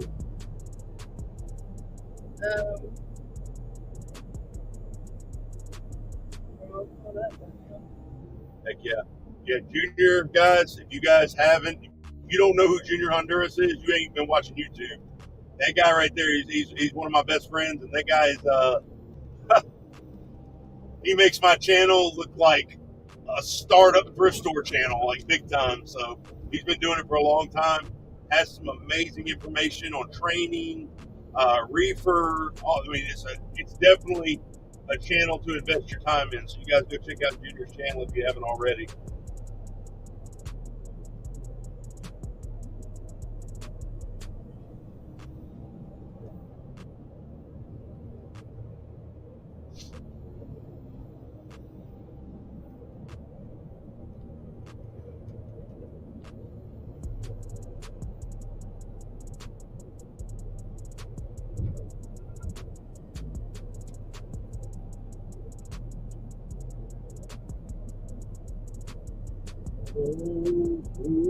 I'm out, baby. I'm gonna fix me Celsius or whatever on this call. So. Junior said, have a good night, be safe. Much love, brother. Be safe, man. Enjoy your evening, man. Oh, he did hearts. I think those are for you. He knows I'm not like that. So. Hearts are for you. Christian Clark, I definitely miss pulling a reefer at times, but man, I like having a peaceful sleep without worrying about it. You know what? I thought the reefer would bother me being flatbed for all those years. And when Mama came out, she teamed with me and swapped the reefer. I love it. I'll be honest with you, man. Like it was on the other day, and it was like we had a 24 trailer. when we were on a high valve, it was on continuous. And I remember Mama stopped at the truck stop to use the restroom during 30 and all this stuff. But I remember feeling the hum of the reefer through the back wall, which the Peterbilt's really insulated, so it's hard to, but you feel like a small roar. It's like a real tight growl feel. Man, I just like went right back to bed, like no problem whatsoever. I love a lot of people. They just complain about it so much. It's just, you think it's the worst thing in the world, but for me, it just doesn't bother me. I don't know. It's not a big deal for me. Matt said, yo.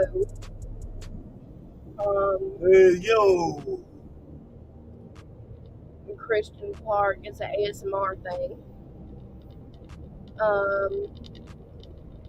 Matt, it's a different Matt, by the way. Oh. Hey, Matt, how you doing? Yo, what's they doing? It's right. It's like 3. He said you start pulling tanks. I thought about it. Like, seriously, this is no lie. Like, Mama was like, you know what? Now's the time. If you want to we could pull flatbed, we could pull reefer, we should pull tanker, and we should just go intermodal and then buy a truck. Like, we could just say we did all 4 divisions at Prime. But we didn't. We went in, stayed reefer, and went in. I wanted to pull the trigger, man, on a truck so bad because I just didn't want to do another lease with Prime and just pay off the truck with somebody else. I was ready to buy my truck. The time was right, everything was right. I feel like it was our time. You know, God led us up to that point. Everything went smoothly, and there we go. We're in Oklahoma. Bam. Everything went smoothly, and I just feel like that was for us, man. I mean, I just felt like everything lined up. So, but yeah, if I wasn't going to buy a truck, I probably would have swapped the tanker just to see what it was about. So, I respect all divisions, man. I mean, it takes all of us to make this world go round.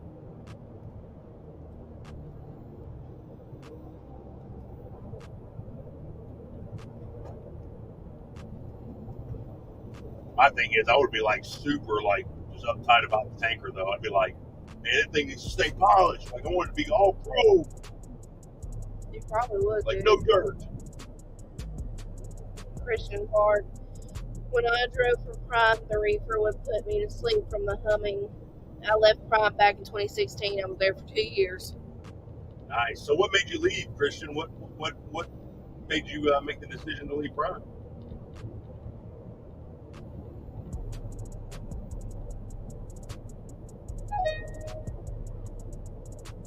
Take that cursor, baby. Bring it all the way to the top of the screen. Tell me how much battery life's left in the. Not a lot. Not a lot in the. Should I tap on it? 13%. Really? Yeah. We gotta it's find not charged. All right, we gotta find another USB-C cord then if it's not charging right. Peg leg. Listen to the reefer screen on a A10 load in Laredo. Christian said my kid. That's why. Oh, I got you. Anyway. Yeah, I don't blame you. We got 4 miles, baby. I'll find a USB-C cord we can plug in here in just a minute. Wasn't there a backup cord somewhere, Mama had? I don't think so. Not that I've seen. What kind of options did you for a new truck since then? Like what options did we get on the truck?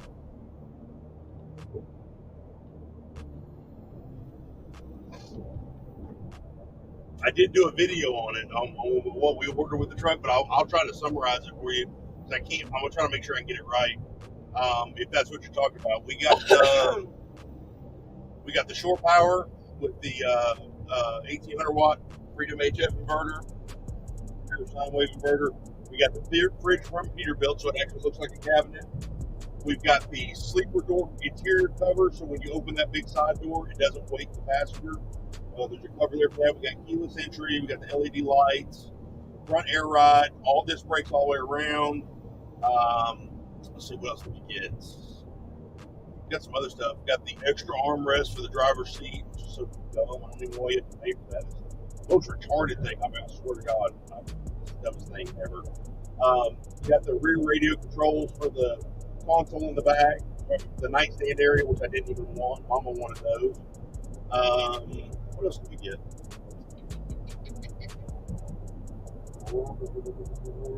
Stainless steel quarter fenders, so the polished stainless steel quarter fenders. Because I wanted the theme of the truck was supposed to be black on white, and I wanted the little touch of chrome here and there, so that's what we did, the chrome caps, chrome lug covers, but you already got the chrome door handles and stuff, so you're not going to get away with the chrome altogether. Next thing we're going to end up doing to it is a blacked out grill, gloss blacked out grill, blacked out steps on the side, and we're going to go from there. I've got some underglow I got to put on it. We got a lot of mods that's got to go on this truck before we even think about showing it. I'm not showing it stock.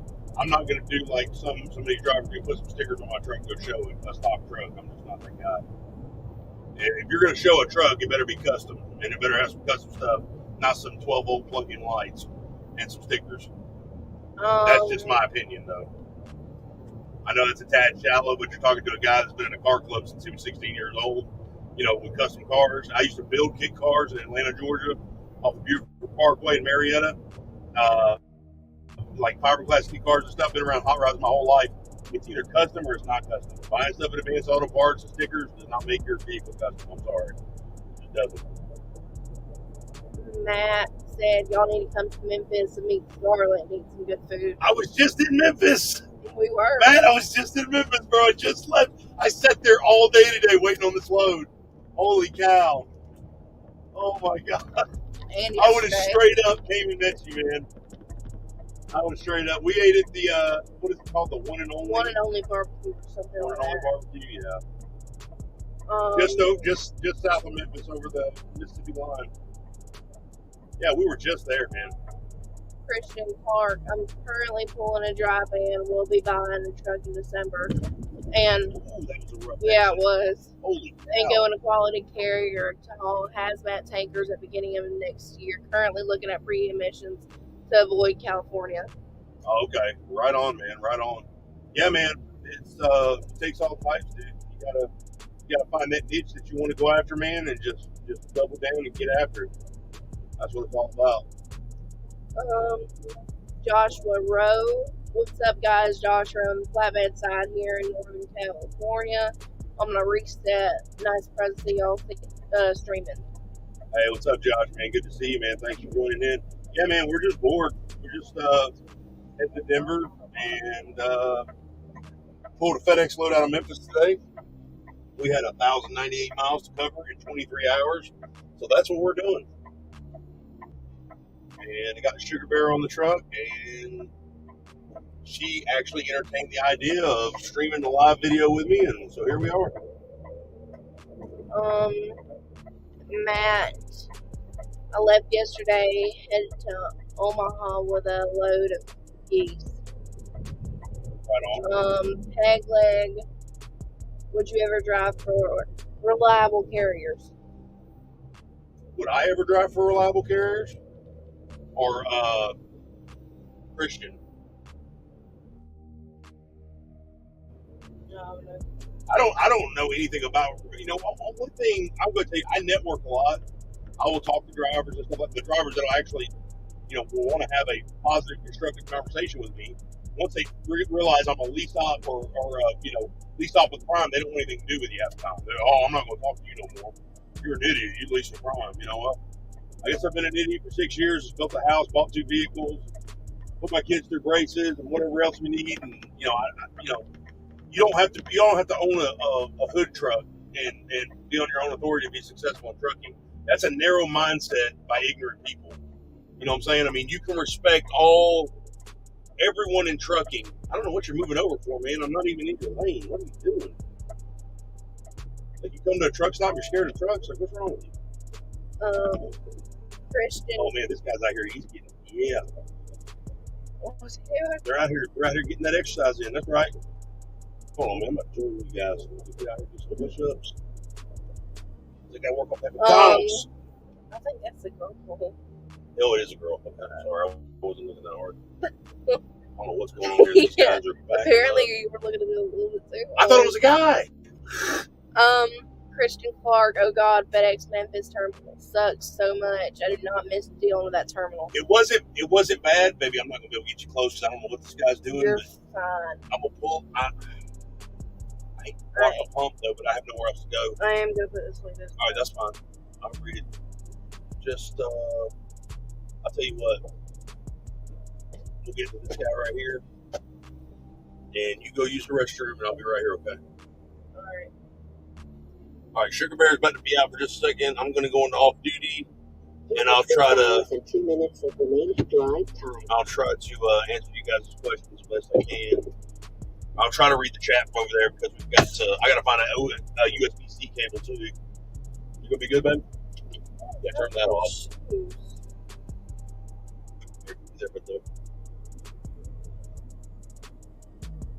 Let's see. Reliable carriers do high-end car delivery. I don't know. I'd do cars. I mean, if I wasn't with Prime, I'd probably do cars. But I just don't know. You know, that's a lot of liability for cars. Make sure they don't fall though. Make sure what? I'm hoping that don't fall. No, I won't fall.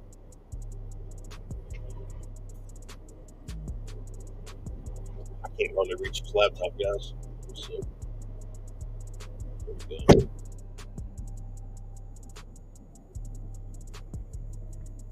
Yes, Will, reliable carriers. Over that way. She's about to walk to the other side of the fuel island. She wasn't paying attention. She was watching the video. Let's see. Nah, the way reliable does it is simple. Okay, right on. If this guy would pull up, like, I guess he just parked and went inside and just like, you know, what the heck with everybody else. I'm done. I'm going to pull up on this. There he goes. Now he's pulling up. Okay, good deal. Now he's pulling up. There you go. Let's get behind this guy here. That way I'm out of everybody's damn way. I don't like doing this, but she's got to use a restroom. I'm not making my daughter walk across the parking lot by herself at night, so I will be available to move the truck ASAP as soon as I can. Y'all headed to Denver. Going to Denver, Christian. Yeah. Yeah, we're going to Denver, man. Got a little overnighter for us. Overnighter being a team truck. What's up, Matt? Right now I am in, I'll tell you.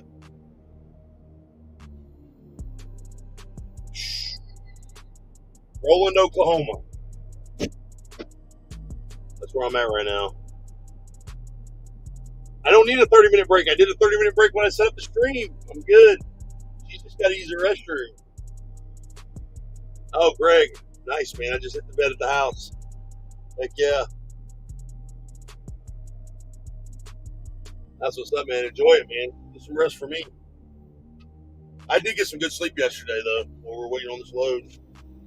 It was nice. 100%. I got to find another USB cord, guys. My laptop's going to die.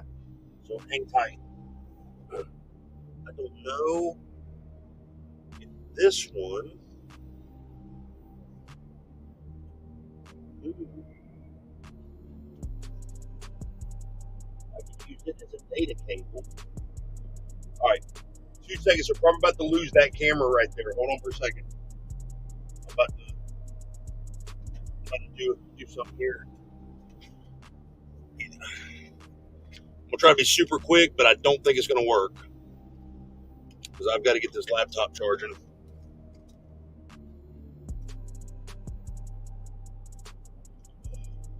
That's right, I can't use that one. Okay. Oh, man. That's horrible. Right.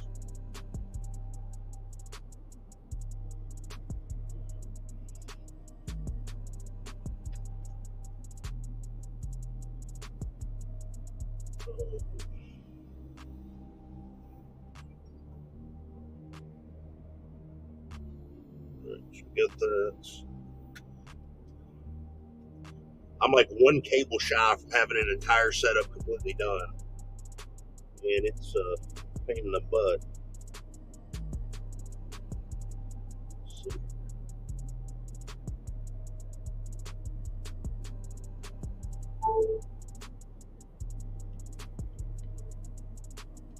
So we got that figured out. Now I've got to get this camera back online. Let me see if I've got another cable in here somewhere. Not really prepared for this. Never delivered to the Denver FedEx terminal. It's not. You don't even get to go into the terminal, dude. No lie. So I think there's two. There's one that you can go into, but if you go to the ramp by the airport, you drop the trailer out in the road. Like literally, it's a 2-lane road. You drop the trailer out, and it's nuts.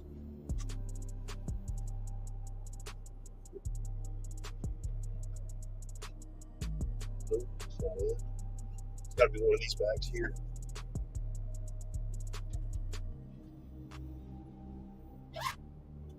Bear with me, guys. I'm sorry. I'm trying to get this knocked out. It's boring to watch somebody search for something on camera.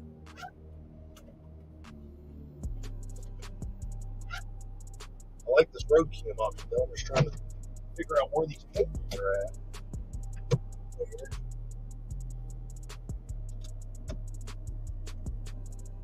Holy cow, that might be it.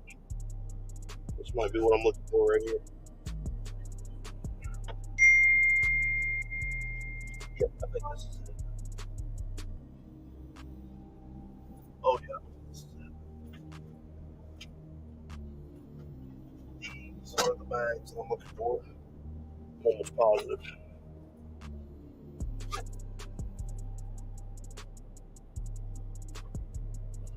That one.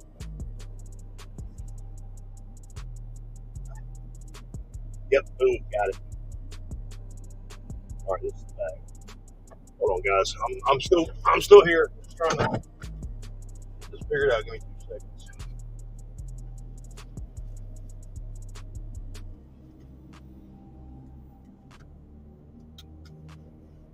Okay. All right. That's this one. Yep.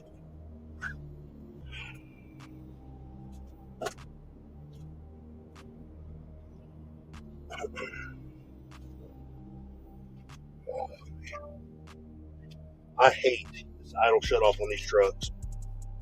If I want to idle my truck, I should be able to idle my truck. It's ridiculous. So stupid.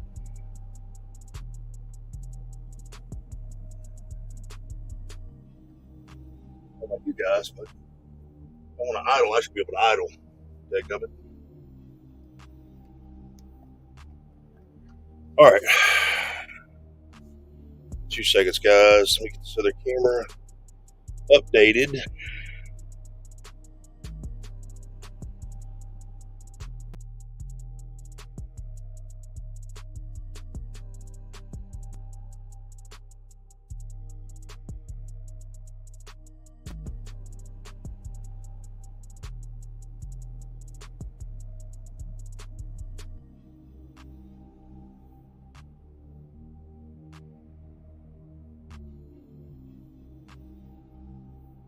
All right.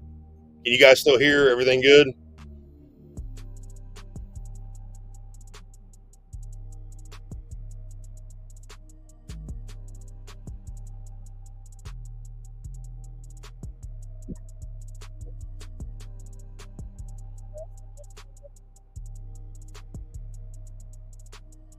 It says it's at 9% battery.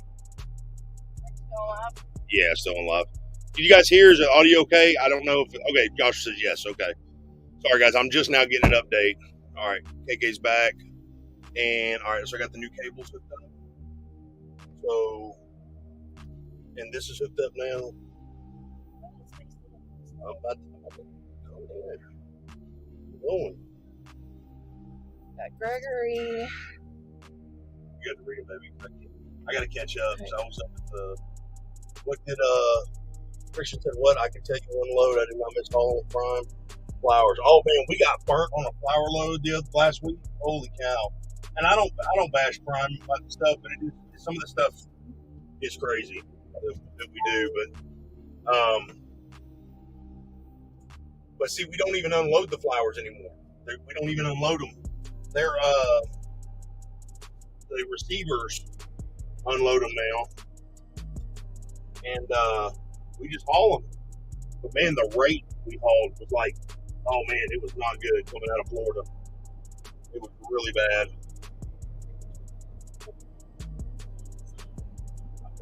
I got the air on, so it's on. You got to read all the comments. Greg, my next load is a 3-stop to Florida and Georgia. Heck yeah, hauling them boats. Making that paper. Peg leg. I did security at the airport in Denver for 4 years. Okay, that camera's froze. Remove that camera. What are you talking about? The freight skater and SugarBear, yeah, remove it.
What'd you do?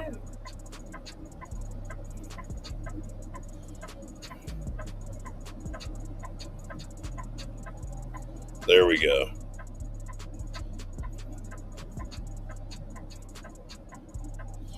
All right, now we should be good. For some reason, that camera glitched and it wouldn't let us do what we needed to do. I had to reset it. All right, back to comments. All right, Back to comments. Matt said good. Christian said 5 by 5. All right, I gotta. Josh Rowe, yep. Christian, are you serious? When I was there, we had to go unload them things and only got $75 per stop. Oh, we don't even. $75 unloading fee or $75 stop pay? Because I don't even think we get $75 stop pay anymore. Like it's not even. You might get 75, you might get 60. It seems like the more stops it is, the less you get per stop.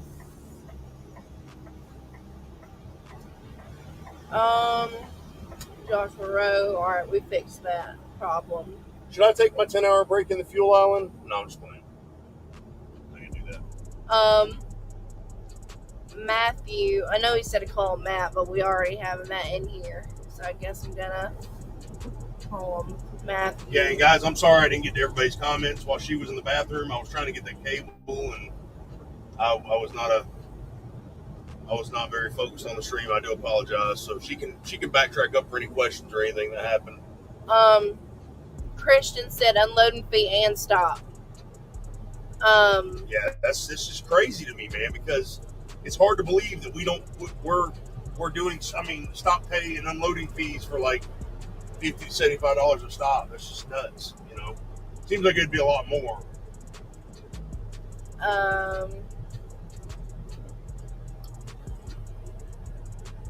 Matthew said, any signs of freight improving?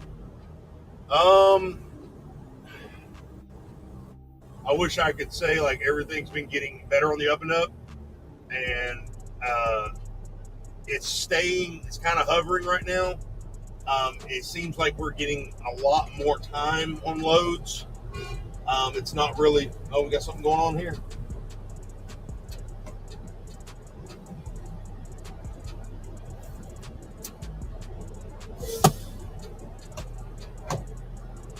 Why some things?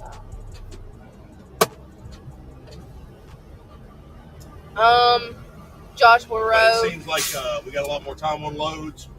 Not necessarily, you know. I would tell you guys this. I mean, don't sit for 2 or 3 days waiting on a load.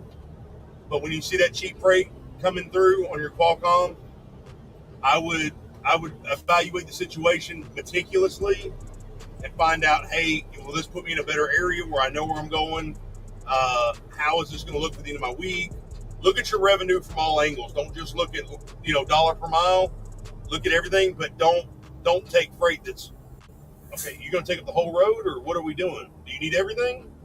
Do you need all the road? I have some. Can I have a little bit? Can I get out of the driveway? Thank you, man. Appreciate that. You're awesome. Thanks for not taking up the whole road. Sheesh. Most of these people gotta pull in the pilot and they go right in the middle of the lane. Like, you see 2 lanes. Like, why would you be right in the middle? I don't understand that. I don't even remember what I was talking about. Dale, me either. Dale said, come to Barstow, you can idle here. Pegleg said, take your 10-hour break in the fuel island and make sure you adjust your tandems. Is that how you say it on the scale? Tandems, yeah. Yes, I'll just do all the stuff I'm not supposed to do over here at the pilot. Heck yeah. I'm gonna run in there, steal me a couple of truck stop hot dogs while I'm at it too, and I ain't gonna pay for them. Christopher said freight is stable for now, not really improving. I run for a dry van company that runs spot market, and it's just stable right now. Yeah, it's hovering. It's kind of hovering. I'm hoping to see it pick up, whether it's quantity or quality or both. But, Prom's doing a good job about keeping us moving. We're having to slow down a little bit here and there, but I mean, we're still moving. So, guys, we're still out here sticking to move. That's one thing about it. People are so worried about coming into trucking, and like we talked about earlier, if you're going to come in, now's the best time to do it, because if you can survive this, you can survive anything. But this is the worst it's been, that I've seen. And that's what's the worst it's been since 2008, everybody's saying. But it's a self-cleansing cycle. The market does this. It'll go up extremely high and then come down low, go back up, come back down, just like the stock market. It's a ever-changing industry. Matt said we're running awesome on the food grade tanks. Heck yeah. Christian said, from what I can tell, hazmat stayed the same through it all. Right on, nice. Yeah, there's going to be some divisions or specialties that are going to stay the same, and there's going to be some that are going to kind of fall off a little bit more than others, and then pick back up quicker than others. It's all about just the influx of what's going on with the economy, the stock market. Everything plays a factor.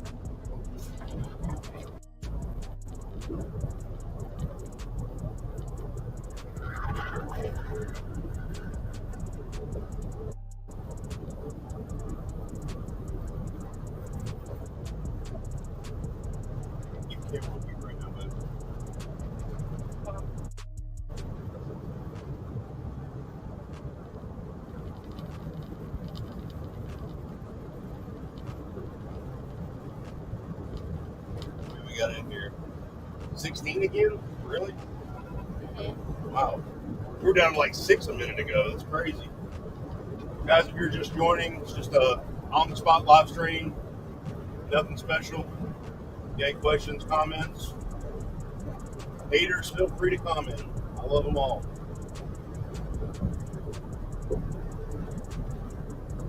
You want to talk about how crappy Prime was because your cousins, brothers, sisters, aunts, dog said something about it? I'm all about that too. Love to hear experiences, direct and indirect.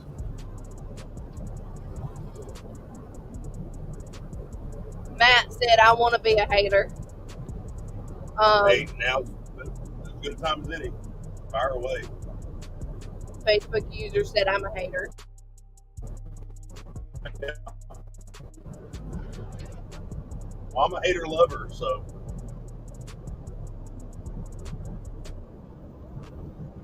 Glenn Pepper said, what's up, bud? I know I don't work for Prime, but I follow y'all. I follow a couple of y'all. I can't read good because we were bouncing all over the place right now. I can't help Oklahoma's roads. I know you can't, but I'm just saying. And man, I lose my spot. I don't think this live stream would be possible in a Freightliner because it would be like really bad. This ride's way better than a Freightliner.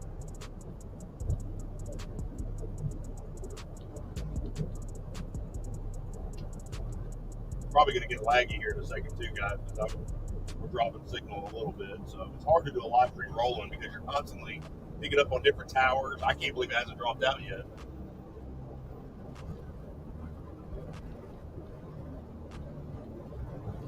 Peg Leg said when I get out there for the picnic, I'm going to the, I don't know what he was going to say after that. I guess it accidentally sent. The Peterbilt.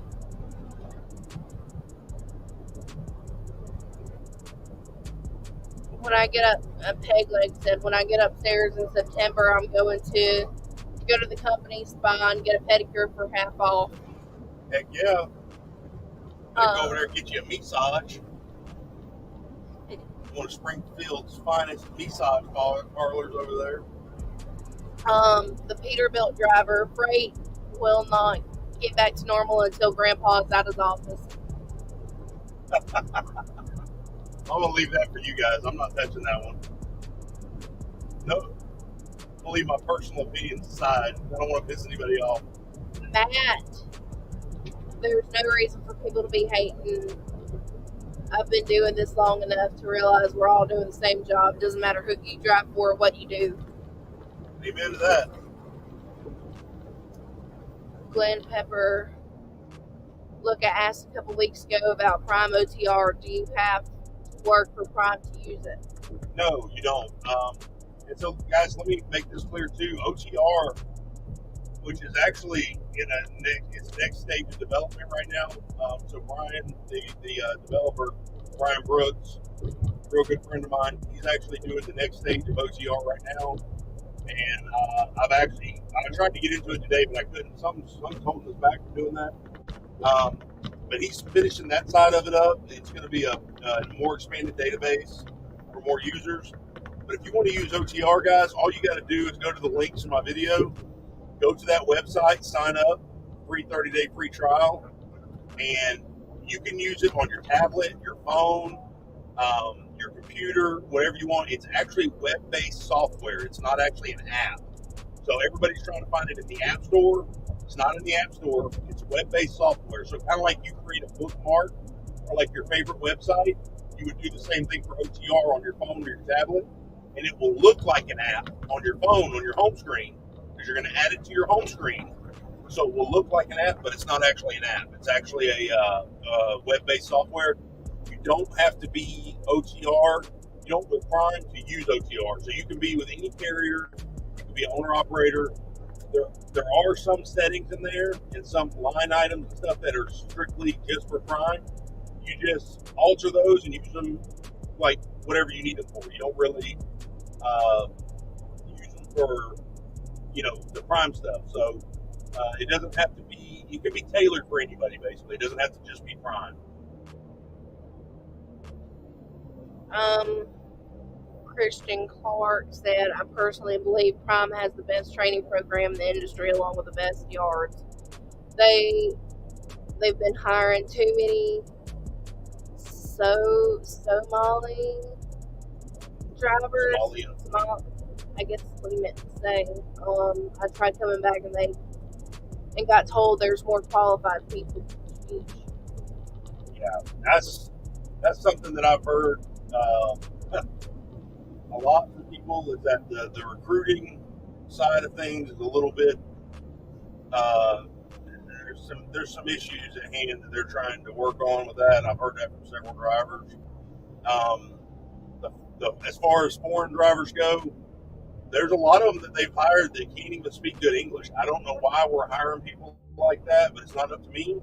But I had a driver that I couldn't even understand. I had to take it back. I mean, I just couldn't understand nothing he was saying, and it was definitely a language barrier, big time. So that's kind of a hit miss thing, and it's a personal preference thing. And as a trainer, when you're training people, you have the right to turn down any driver you want to. So if you're coming into the industry, guys, and you're trainees, you're going to be trainees. Remember that. Like, Your trainer doesn't have to have you on his truck. You know, you guys got to be, you know, if you can't, especially if there's a language barrier, you can't communicate, it's not going to work out. So Alright. that's what that video tomorrow is going to be about, is that relationship between trainer and trainee. Josh Monroe. Okay, so what was the total cost of turning your lease in early? Not sure if you were planning on doing another numbers Yeah. on it. Josh, I did see that comment on that video, and I can't give you exact numbers. I will be able to. We'll do a video on it. We'll do an early lease turn in. So I'll give you guys some numbers on what we made during that lease, and you know, what we brought to the bank, and just general stuff. I won't break it down quite as much as I did the second turn in, but I will give you guys basically what we lost out on, and let you guys know for sure like what we lost out on and what we had to pay to turn that truck in. If you guys come to Prime and Lease, finish that lease out. And believe me, it's in your best benefit. Plan your next move accordingly and be proactive with that next move, but finish that lease out, guys, because it's not going to benefit you to turn it in early and just try to jump into buy a truck or whatever. You're going to pay for it. We paid for it. I'll tell you this, out the door total when we picked up Invictus the first week of June, it probably costed us that week $10,000 plus to get in that truck and get rolling. Like, it was crazy. It was a lot of money it cost us to get in that truck and get rolling. So that's for the rest of the down payment, what they charged us for kryptonite, all the extras that we did, you know, getting the wheels powder coated, the bobs powder coated. I mean, it was a lot of money.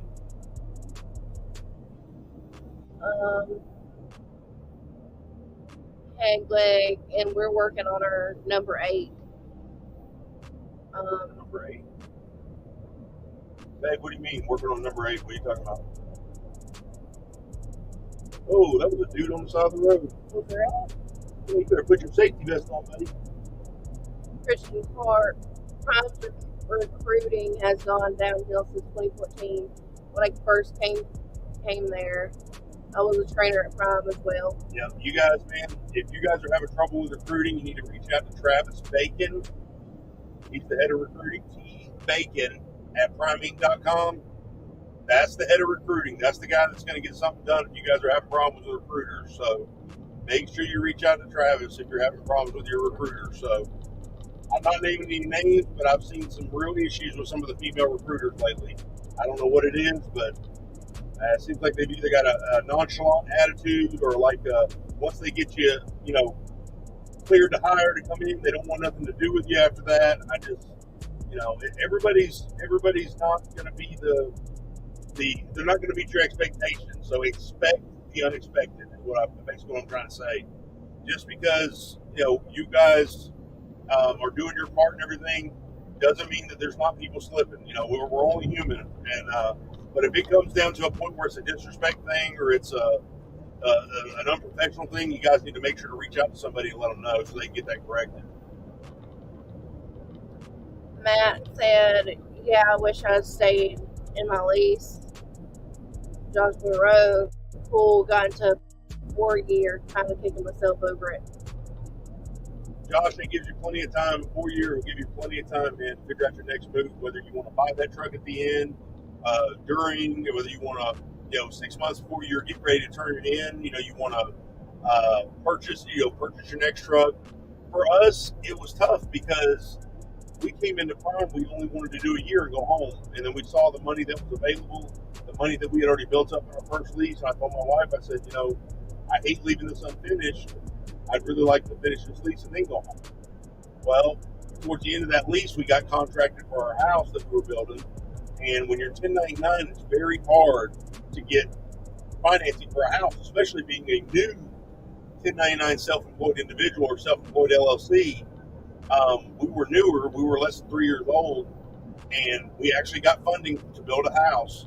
And during that time, when I came to turn that lease in, I could not afford to take that money out of the bank, put down on a truck, and have it ordered and have it come in and everything, because the lender would have seen that as instability of income and full funding for the house. So they watch you like a hawk throughout that entire house buying / building process, and they want to see stable income no matter what. So if I would have pulled out, you know, $14,000 to put down on a truck, they'd be like, whoa, even though it's a business expense, it looks like instability in income, instability in finance funds, and they're going to pull the funding for the house. So we were stuck grabbing another lease. And of course, I wanted to finish it out because by the time we got done with the house in October of 20, by that time we'd already had so many miles, so much money built up in these leases. I just finished that one out too. And that's when we came to the point where we're like, hey, do we want to do Peterbilt or Freightliner? And me and my wife decided to try out a Peterbilt. That's when we got kryptonite. And we knew right then, man, for that first week, we wanted to order a Peterbilt. So here we are in Invictus. So we're finally buying one. Peg Leg said, I meant to say that we've been doing this live for 48 hours. LOL. Oh, working on 48. I got you. No. As awesome as it would be, I don't think we could do. Oh, that would be crazy. A 48-hour live, like, who would even watch something like that? Maybe Greenwich over the course of like 2 weeks, but I think he'd probably be the only one. Christian Clark. Did Angela get demoted? Angel, she's in the back. She's asleep right now. It's Mama's sleep time. But SugarBear wanted to be a part of this. She agreed to it, so here we are. Matthew, any chance of you doing any more training now that Mama Frey's on the road? I'll need one around February. If she decides to go home anytime soon for any amount of time, there is a possibility that I might go ahead and grab a trainee. I can't tell you when or where, but definitely there'll probably be a video out for that if I end up going back training. So we really don't want to train in our partner's truck, but I can't say for sure. It's 50-50. So it's not that it's out of the question. I'll put it that way. Christian Clark said no. Angela used to be the head of recruiting. Oh, I think they might be talking recruiting. Okay, never mind. I thought they were talking about your mom, Angel. My bad.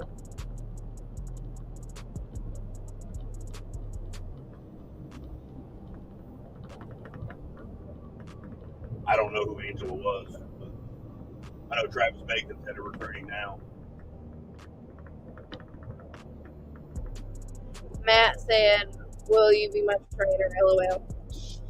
Man, if I had my way, I would train everybody, man, that I met and talked to and deal with in YouTube. I would love it. I mean, my thing is, those guys, my personality, as far as on camera here now, is totally different when I'm working with you because it's business. Like, it's not like we can laugh and joke and stuff. I have a simple saying that I tell all my trainees when they get on the truck. While the clock's on, we're business partners. When the clock stops, I can be your friend, and that's the way it works. So, and I've got guys that we never meshed. They finished training, but we never meshed. We never, like, I don't talk to them anymore. And then I got guys that, like my first trainee, Dante, Joe, just a couple Joes. I mean, I got guys that I talk to every week, every day. So I mean, guys, believe me when I tell you, I'm a totally different person when I'm training. I'm not the same guy you're seeing right now. It's not me. I'm very strict. I'm here to do a job. I'm here to make sure you guys are doing your job, make sure that you're doing what you're supposed to be doing safe, effectively, and efficiently, and teaching you how to be a better operator than me. That's what I want. I want you guys, when you guys upgrade, to go back to the terminal. That fleet manager call me and say, man, I don't know what you did to this guy, but he's doing better than you are. That's the greatest compliment a trainer could ever have. Joshua Rowe makes sense. Christian Clark. And yeah, she got the boom. He's the new head of recruiting. Travis has been head of recruiting for a while now, so he's definitely been in there for a minute. Golden One Trucking. Skitter Misty Man. Get up, Minnesota. Golden One, what's up, man? Thank you for stopping in, dude. I don't really get up to Minnesota very much. Minnesota, Wisconsin, Detroit, up there in Michigan. I don't really see the northern Midwestern states, but I do. If it pays, man, I'm there. 100%.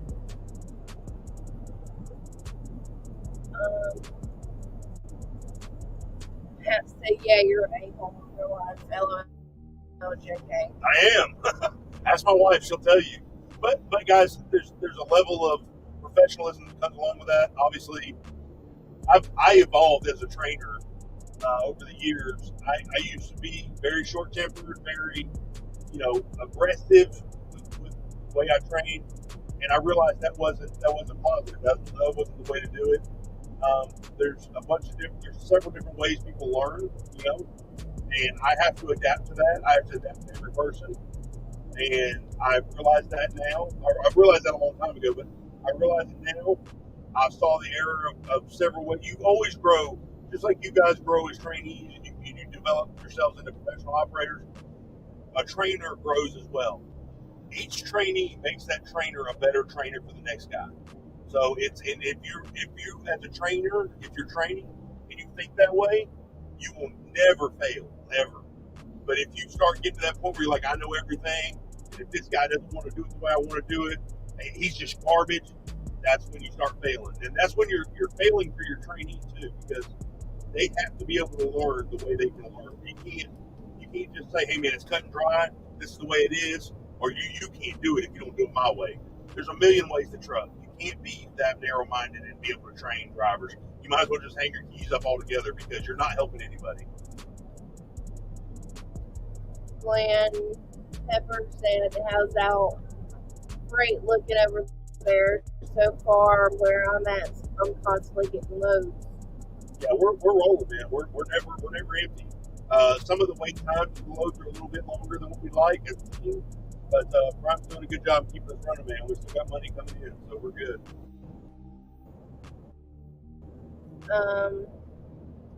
Christian said, my students hated me during the PSD phase. Only trained them on the pad at night. Right, yeah. Well, that's the thing about it too, is trainees, man. They got to understand, like, just like we have to adapt to them, they've got to adapt to every single situation in trucking, and really fast, because we only have these trainees and these students for so long before they upgrade, And if you're a trainee or you're thinking about coming into the industry or you're watching this feed right now and you're not sure, like, you have to make sure that you know, okay, if I'm driving at night, guess what? That trainer drove at night. If I'm unloading at night, that trainer's unloading at night. If I'm fueling at the end of my shift and I'm dog beat tired, my trainer's done the same thing. There's never been one thing that I ever asked my trainees to do that I didn't do first. It's just the way it is. Trucking is every day is a new challenge, and that's why it's such an amazing career to be in. If you add flatbed on top of that, it's just made it extra interesting because each load was a challenge, along with each day and the lifestyle of a trucker is a challenge. So it's very intriguing to me. I tell you what, this career has been the most challenging, but most rewarding, and most interesting and enjoyable career that I've ever been a part of. Even coming from building hot rods and stuff. I mean, I enjoy this more than that because building cars was a passion, but when you're doing it to generate revenue and you start doing it as work, it gets to be cumbersome sometimes because you're trying to please everybody else and forget your passion. And you can't even make yourself happy with your passion. So when you're doing it for revenue, it's a little bit different. Trucking's just enjoyable. I never thought I would actually be, a professional driver, but I really enjoy it.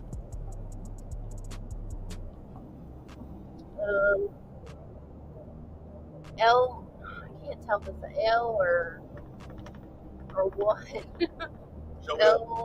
LJ Bull, what's up? What's up? Leg peg, a peg leg sport. I didn't mean to. It's so shaky over here. It's crazy. All these potholes and everything. Makes me misread stuff, lose my place, and lose what comment. Yeah, the road looks smooth, guys, but it's like we're on like a washboard, like right now. It's real bad. Jumping and shaking everywhere. When you get a second truck, I'll drive it for you. Thank you, man. I've thought about it, man. I've thought about doing the mini fleet thing. I just don't know, man. I don't know if it's something that I want to take on the extra stress over, because it really is. Because no doubt, if I was to do a mini fleet, Mom will go home, because there have been talks about buying a second truck, but not for a fleet. Mama wants this truck, and she's like, once we get this one paid off, you can buy a mid-roof, go flatbed, back flatbed if you want to, whatever. But There have been talks of that. We don't know, but definitely, if I did do a mini fleet, it would be drivers that I trained. I want drivers that I had hands-on experience with, guys that I built relationships with, guys that spent time with me personally. That way, I know that, like, hey, they know I'm the real deal, and I know they're the real deal, and they know that, hey, how I am as a person, how I am as an employer. They know exactly what they're getting into when they get into that truck. So I want to be able to have a chance to take care of the guys the way they need to be taken care of. Those drivers deserve to be taken care of a certain way. You can never pay a driver enough for what they're worth. Ever. There's no amount of money in the service. Robert Lowe could come to me and say, "Hey, you're worth $10,000 a week." And tell him, "No, I'm not. I'm worth $10 billion a week because it's my life that I'm risking out here on this road." But guys do deserve to be paid good, and they deserve to have good home time. They deserve to have those benefits and stuff. So that's how I would be as an owner operator. Obviously, we got to get down the road. We got to make some money, but you got to take care of your people, so they'll take care of you. Matt said, when you're on the clock, it's all business. When you're off the clock, it's different. That's right. When that truck stops and that clock's not turning, those wheels aren't turning, it's game on, man. You want to play, you want to hook up, play Call of Duty Mobile, you want to go get a bite to eat, you want to, swap old stories, from your childhood, whatever, I'm down for it.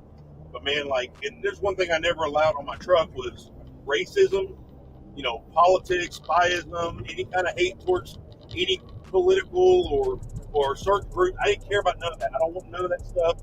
No religious stuff, even being a Christian. You guys see in the front of my videos, I put that Bible verse in every video. I don't push that on people. That's not something that's just something I do for me. Now, if somebody else takes that and that works on their heart or their personality or whatever, that's God working with them. That has nothing to do with me. But I don't do. If somebody got in this truck and said right now, like, "Hey, we just want to let you know," and I'll be like, "Hey, no problem. That's your thing." I'm not. That does not. I don't look at you differently as a human being because of that. My personal views about things have nothing to do with business. So I'm not going to look at you and be like, "Oh man, I'm not going to call everybody, hey, this guy's an atheist. You guys didn't tell me this. I can't have him on my truck." But obviously, I don't want to hear about that while we're trying to work. Just like you don't want to hear me trying to push Bible verses at you while you're trying to work. So it's a mutual respect thing. That's the big topic of that next video that's dropping tomorrow. Training's very stressful already. There's no need to add any extra stress to it.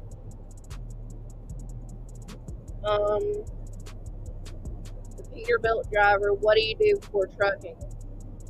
Are you saying like what did I do before trucking, or what do I do like before I start my day?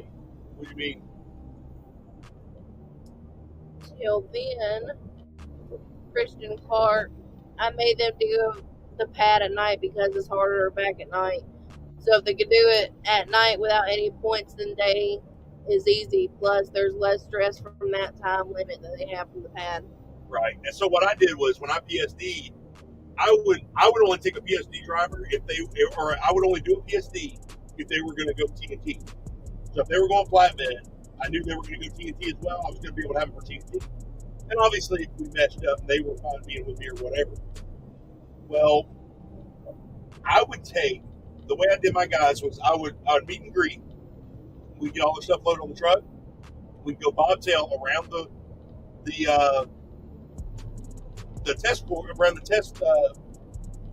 pad. We'd bobtail around the pad and get them acclimated to the truck. We'd drive through the yard, get them acclimated to the truck. Then I would go grab an empty trailer. And we would do like a lap around Springfield or whatever.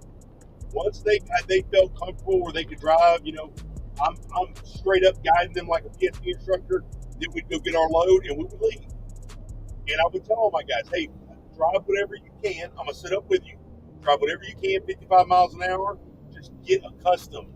Because guys, you can't, as trainers, you can't expect your guys to run team with you right off the bat. It's not going to happen. They got to get used to their environment. They got to get used to that truck. They got to get used to the road. They got to get used to you. There's a lot of different things, and they work their way up. Day one, they might drive 200 miles. Day two, they might drive 250. Day three, 275. They're going to work their way up. And guys, don't be worried about it. The money will come. It's going to happen. The money's going to happen. Prime's all about safety. That's what they push. I feel like prioritizing trainers and prioritizing teams needs to be number one priority for Prime. I feel like they need to constantly revisit that because when you're talking about expedited freight, you're talking about this training program, you need to make sure your operators are taken care of. They usually do a good job about that. I've heard some horror stories lately with the way freight's been. That's why a lot of guys haven't been training. And they've also slowed down on hiring too. So, but guys don't, I truly believe Prime's working their way to get everything meshed up and lined up where it's going to be. They're doing their best. Every time the industry takes 2 steps back, they're trying to catch up to that and line everything up. So it's not perfect, and they're not perfect. It's not a perfect process, but they really do their best. What Matt. the driver say? Yeah, that guy just dropped that trailer out of nowhere. No trying. I didn't even see that until I got right up on it. Matt said I'm out. Gotta get the day started. Give me a shout later. Love you guys. All right, much love, man. Thanks for joining, brother. Glenn said you were talking about changing your mindset. I did a few years ago after my heart attack. I had 5 years ago. I was an a-hole back then, and now I think the man above that I'm still here. That's right, Glenn. God bless you, man. Yeah, God's got a reason for all of this. Like I said, I'm not going to dive too much into that. He's got a reason for all of our existence, man. And there's a lot out there. We might not know it, but I truly feel like if God didn't want me and my wife, and my family out here on this road, He would have redirected me already. I'm a true believer in following that path that He puts in front of me, and that's what I do. Man, I'm stubborn. Sometimes I want something so bad. When He's kind of tripped me up, to be like, hey, it would be so hard if you listened to me. That's kind of the way I am. But yeah, man, God bless you, Glenn. Man, I'm glad you're still with us, brother. But yeah, I had to change my mindset, man. And Angel really reminded me of that too. She was like, you're being ridiculous and hard to deal with. You're being that ass. You know what I'm saying? You're being that ignorant and arrogant. And you need to quit being that way because you're running people off. You're going to end up running trainings off. They're going to end up, you're going to be that problem trainer. And I didn't want to be that guy, so I did have to change. And I had to grow really fast. I had to grow just as much as my trainees had to grow. And that way they can keep growing. Because if I would stay stagnant like that,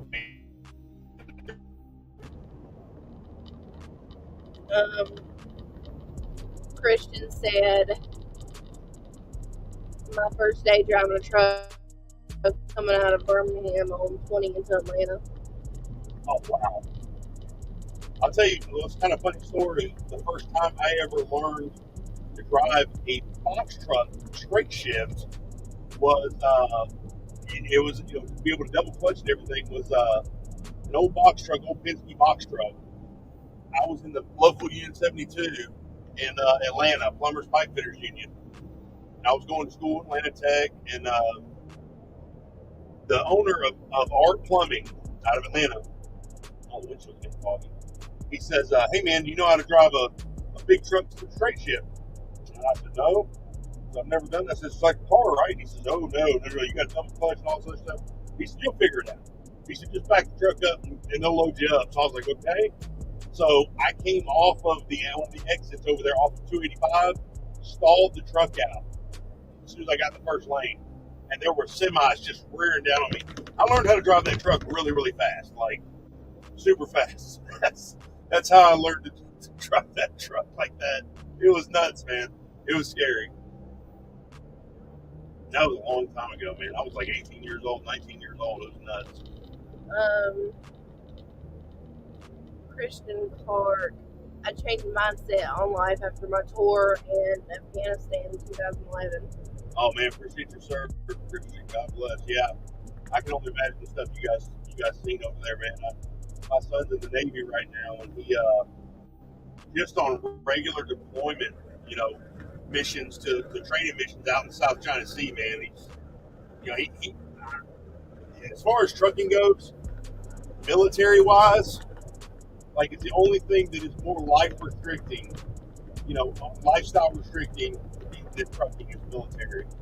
And what you guys do for this country and what you put on the line, day one signing that piece of paper, That's just that's a debt that can't be repaid, man. We appreciate you guys 100%. Much love. I've actually got to support my troop trailer right now, so I love these trailers, man. We're a big military supporting family, and we love you guys to death. Man, God bless you and your family. Everybody in the stream, anybody that has anything to do with the military, God bless you guys. 2 IED and 1 GSW. I don't know what those mean.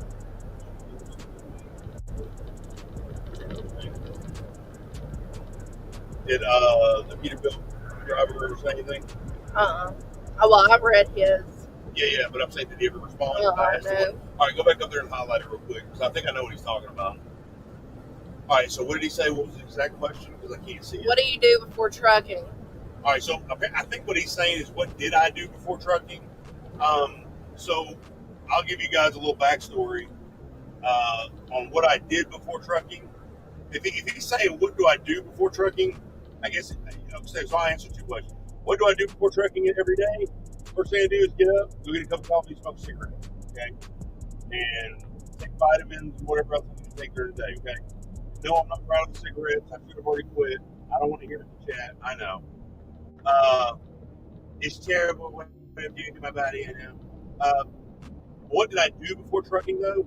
So I managed an auto recycling business for a mom and pop salvage yard, or a mom and pop family owned salvage yard business. I managed one of their 3 branches down in Thompson, Georgia. And this is actually where I met my wife. A good buddy of mine that we used to do car clubs with. He would go to car meets, car shows, stuff like that with us. He knew my wife. I had no clue. He knew. Well, she wasn't my wife at the time, obviously, but he knew her, for quite some time, and he had always wanted to date her, So he comes to the junkyard one day, and my best friend at the time, Neil Gaskins, which Neil, if you're ever watching, I love you, man. I miss you. He's up in Pennsylvania, in Mechanicsburg. I haven't seen him so long. But Neil was working with me at the time in the junkyard. And so Tony, which is the guy that our buddy, that knew Angel at the time, and go to car shows with him, he pulls up in his Firebird. He had a Formula 1 Firebird, like a 2000 model. Man, that thing was just bad to the bone. And he pulls up, and I see this cute, white dress wearing, just beautiful woman get out of the car, and I'm like, Tony has done hit the jackpot. I'm like, what in the world? We're going to find out she was just riding around with him. Anytime Tony could get her to ride around with him, she would. She was a real good friend. And she had more guy friends than she did girls. We never really got along with her anyway. But Tony was a sweet guy. Tony was awesome. And I saw her, and I was just beside myself. I didn't know what I was looking at. It was the most captivating thing I've ever been a part of, was seeing my wife for the first time. And I remember making her laugh the entire time she was there. And Tony was just kind of scowling, he couldn't get her to laugh. I had her rolling. She was laughing so hard. And I couldn't get my eyes off her. So they left. She left. Of course, she's wearing this short little white dress, the cutest thing I'd ever seen. And I saw her walk out, and I was just following my eyes the whole time, just following her. And I watched her drive away the whole time, just seeing if I could get one last glimpse of her. And I turned right around and looked at Neil, and I said, I'm going to marry that girl. And he said, you ain't going to marry her? He's like, she won't even go with Tony because he's got a daughter, you got a son. Like, what makes you different? I said, I'm telling you, I'm going to marry that girl. 2 weeks later, I had her phone number, we were talking. So that was in 2005. We're in 2023 now. So me and my wife have been married almost 18 years now. But I managed a salvage business before I started trucking. We should have been trucking.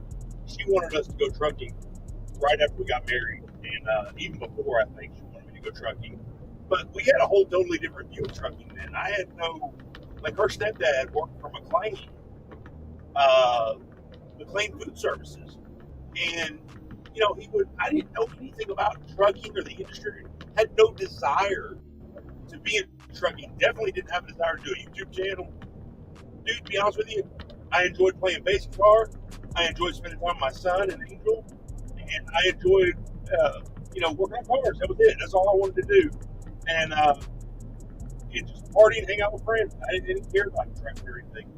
But the view that I had of trucking was very tainted because I would see her dad leave or her stepdad leave for 2 or 3 days, and he'd come home, be home for 2 days, but he would sleep the entire time.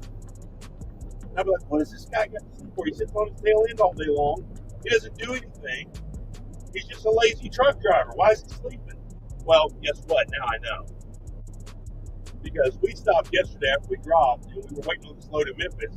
And I'm going to tell you, we went out, ran some errands, did our thing, we went out to eat, and we got back to the truck. We got back where we needed to be, and I passed out, man. I'm telling you, that's the best sleep I ever. I probably slept 14 hours. And now I know exactly why her stepdad was so exhausted, especially working for a food service, commissary service, having to unload the freight by hand with a pallet jack into these restaurants and stuff. Oh, forget about it, man. I know he was exhausted. But that's what I do before trucking. I managed a staff yard business. Before that, I've done several small jobs, lumber yard, stuff like that. My first job, if anybody's wondering, was KFC. I worked at KFC for about 6 days. I said F that and left. Hated KFC. It was awful. I was assistant manager at Papa John's. I also worked at Domino's, never made management position. I worked at Taco Bell for like 3 days until my car got broken into, and everything, my sound system stole, my CDs, head unit, everything stole. I quit Taco Bell because of that, and plus it sucked. I was in local unit 72 for about a year, on and off, trying to do the apprenticeship program. Got a journeyman attorney, plumber, pipe fitter. I should have stayed doing that, but I never would have met my wife, so I don't regret leaving.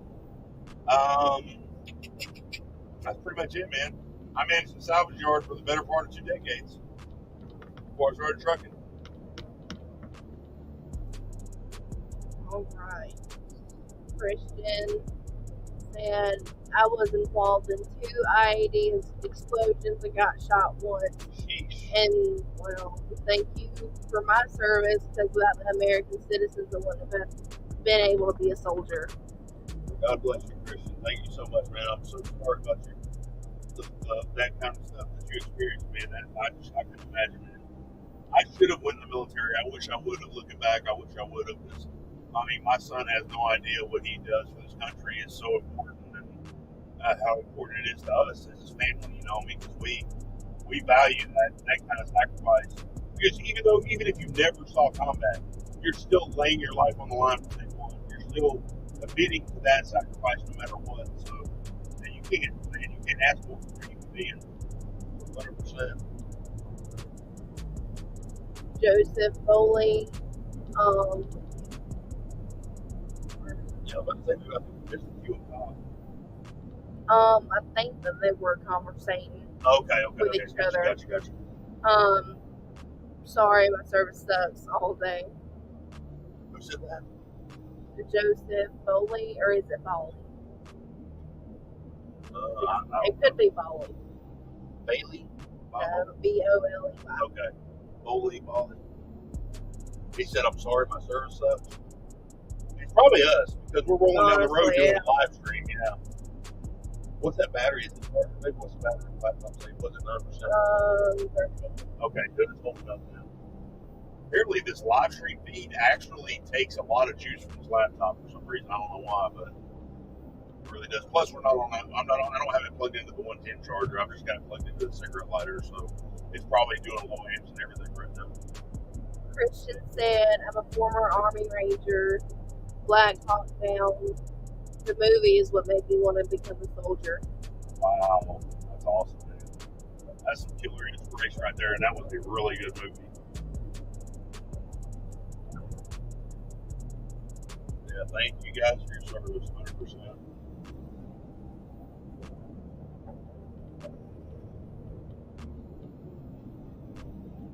So where are we at right now? Let's see where we're at.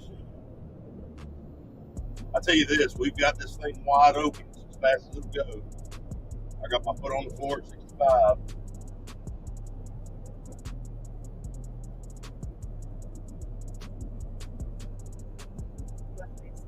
We are just northwest of Weber Falls, Oklahoma. So shout out to Weber Falls, Oklahoma. That's where we are right now.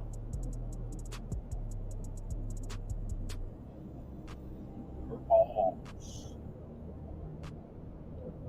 Let me torch you. I still talk to my Christian, sorry. I still talk to my dispatcher from Prime, so it's not dispatching anymore. Who is your dispatcher, Christian?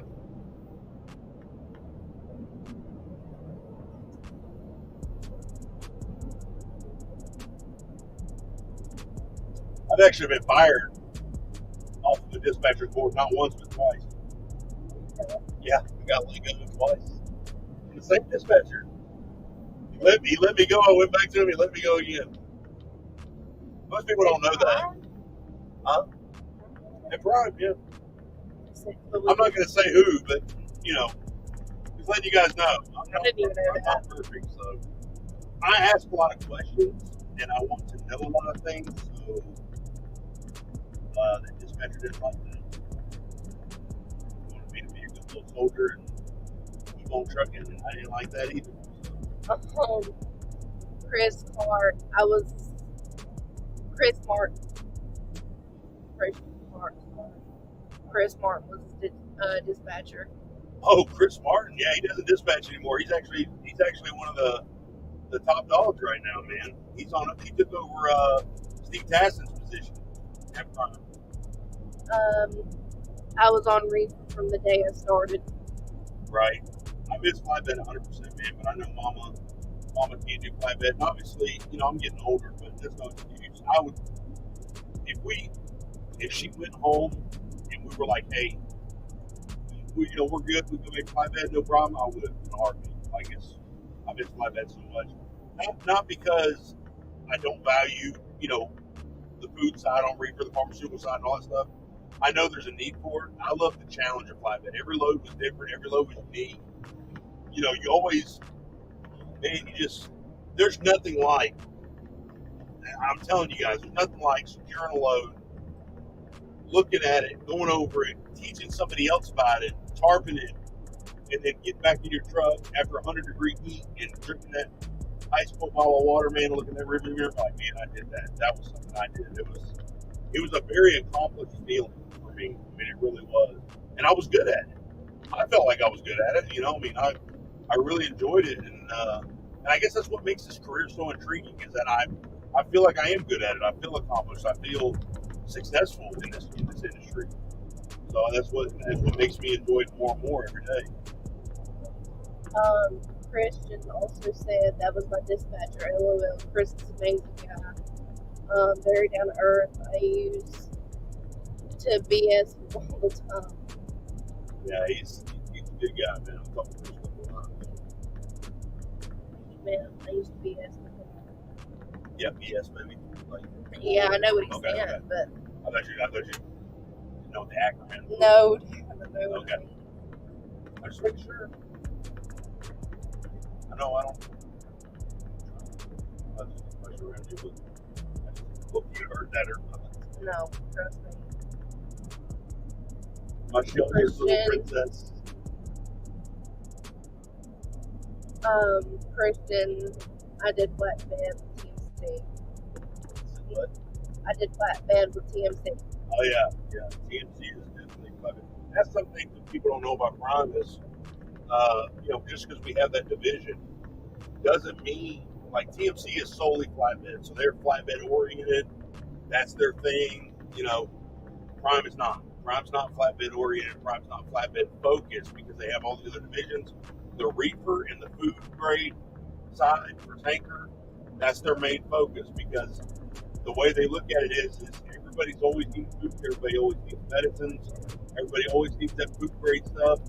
That's they're very reefer and food grade tanker oriented. So that's kind of why I got to be honest, man. I mean, I used to say. They used to have people when I was doing flatbed, and say, man, why are you working so hard for your money? And I was like, what are you talking about, man? I'll make the same as you. There's no way, I mean, I'll be honest with you, man. If you're coming to Prime, you're going to have the potential to make more money reefer than you do flatbed. I can promise you that. There's going to be people that argue with me. I never saw the money flatbed like I see it in the green. It's totally different for me. So doesn't mean I like the division more. It just means that it was true. I mean, if flatbed's still great at Prime, don't get me wrong, there's still plenty of money to be made, but it ain't nothing like this what I've seen in the last year and a half. It's been nuts. Christian says, so I know exactly what you're talking about when it comes to securement. Oh yeah, it's definitely it's a pride thing, man. I don't care what anybody says. It's a pride thing. You take pride in those loads. You take pride. Well, some do. Some drivers don't, man. You see tarps flapping around the wind, straps flapping around about to come off. Some guys just don't care. You know, I took pride in that load every day, twice a day, if not more, checking those loads, you know, buckling everything down, you know, making those trainees, like showing them every little thing. To me, teaching is like being a father. You know, you guide, you're trying to raise your children into be adults. We're trying to raise these trainees to be a professional operator. So it's kind of the same thing for me. So I took great pride in that, teaching them the lifestyle, teaching them how to operate these vehicles, these trucks and trailers, and then teaching them how to flatbed. It was definitely a challenge, but it was so rewarding in the long run, man. But also, too, you know, I've got guys that I've trained reefer. They're just like, man, this is so frustrating. I'm like, dude, try being a flatbedder, waking up at 5 a.m. to unload at a lumberyard in Vermont, -8-degree weather, untarping your load, and your tarps being stuck in the same position they were when you pulled them off the load. Like, that's frustrating. Getting some load blocks off the back of your cab and putting them in a trailer, that's not frustrating. That's like a circus monkey could do this. Like, it's not hard. Glenn Pepper said, well, I'm working for Swift at the moment, trying to go Prime, but for whatever reason, or it was because of the hiring freeze y'all had, I didn't go. Been in my own truck for like a month now.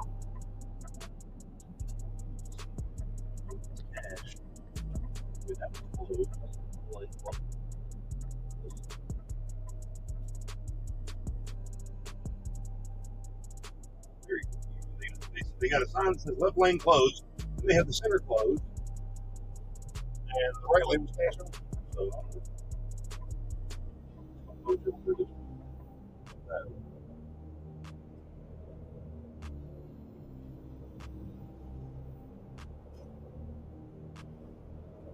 Christian said, oh, the jokes I can make about Swift. hey man, some Prime stuff's been pretty bad too. I mean, some of them Prime guys, man, they've been messing up pretty bad too. But that goes, you know, with the simple fact that these trainers, they're not, you know, it can go two ways. You know, a trainee can not care and not do what they want to do and act like they know what they're talking about, and be afraid to ask questions, or they're just not trained or whatever.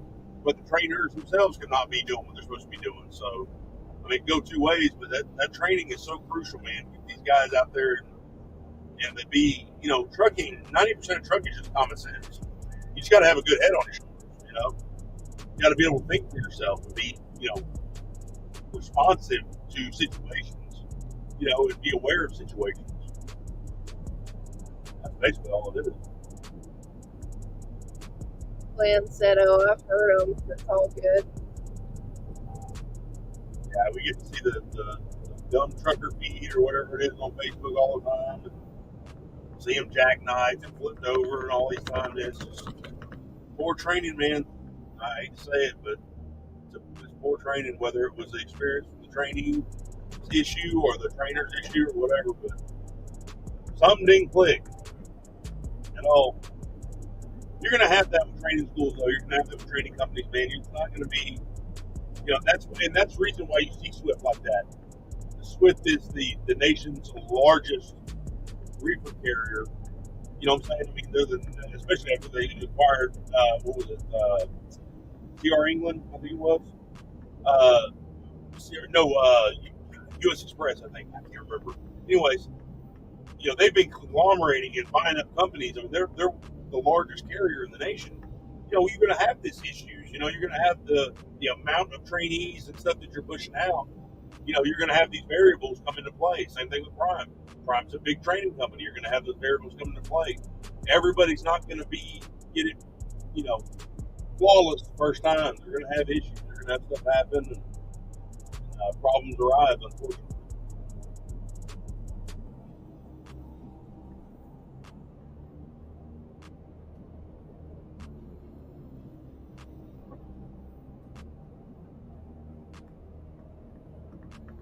I can't believe it's like 12:30 Central Time. There's still 12 people. That's 12.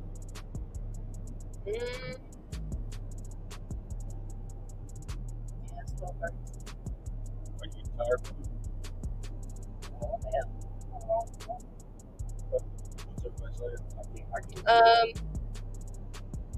Prime equals, please remember I'm Missouri educated, or prime equals, please remember I mortgage everything I need of cash. Yeah. Who said that? Christian, sorry. That's what they say, but I mean, I'll always take more cash. Don't get me wrong. I'm not hurting on this. I promise you that.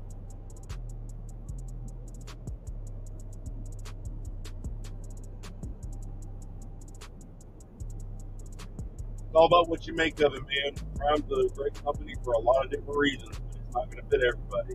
There's a lot of things you're not going to like about this company. There's a lot of things you're going to love. It's all about what you're willing to deal with, and how does it mesh up with your certain situation. That's the biggest thing. I've drove Glen Pepper. I've drove before, and I let my CDL go 25 years ago. I knew more than some of the trainers know. Yeah, it's see back when you drove land, trucking was almost like a brotherhood. Everybody looked out for everybody. There was a concept of common decency, a common respect for each other. It doesn't exist anymore. Everybody now in the trucking there's still those drivers that do exist. Don't get me wrong, but it's not a band of brotherhood anymore. I mean, it's not. Nobody. It seems like nobody cares for each other out on the road. The public doesn't care about truckers. That's one thing we talked about a couple weeks ago. Man, during COVID, thank truckers. Truckers are keeping America moving forward.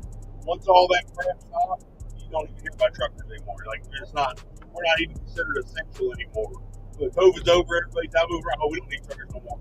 There's literally people on TikTok saying, I don't know why we need truck drivers anymore. We literally have everything in Walmart we need. Like, where do you think it comes from, dummy? Like, literally everything you see in your daily life is from a truck. I mean, it all has to go through the transportation industry somehow. Like, just the ignorance is just ridiculous. That's why I say there's no common sense left in the world, man. It just makes me sick. You sort of like just beat some sense into somebody. Or just the prime jokes I remember really well. Oh, yeah, they're out there. Don't get me wrong. I know. Christian Palmer, the public only cares about us truckers when it's the emergency. The moment that is over, we're second-class citizens. Yeah, well, that's the thing about it is, like, you put you in the limelight during an emergency, but then you act like your position changed after the emergency's over. Like, no, we're still doing the same thing. We're still out here. If truckers shut down for a week, America would be through. 7 full days, there would be nothing left in this nation. Nothing. It would be pure and utter chaos. And I don't think America really realizes that. Hell, by the end of day 1, it would be chaos. But by the end of day 7, everything would be through. America as a nation would be done if truckers shut down. These people have no idea what kind of staple that we are to the American economy and the backbone of the nation. I mean, it really is. As far as everything goes, everything has to be, it's driven by the transportation industry. Nobody even realizes it. That America would collapse after 3 days. Well, I'm just saying 7 whole days would be a kill shot. Like, it'd be over with. Like, that's your headshot right there. 7 full days. There's no coming back from it, is what I'm saying. Like, you can't reverse that. The damage would be unfathomable. It would be terrible.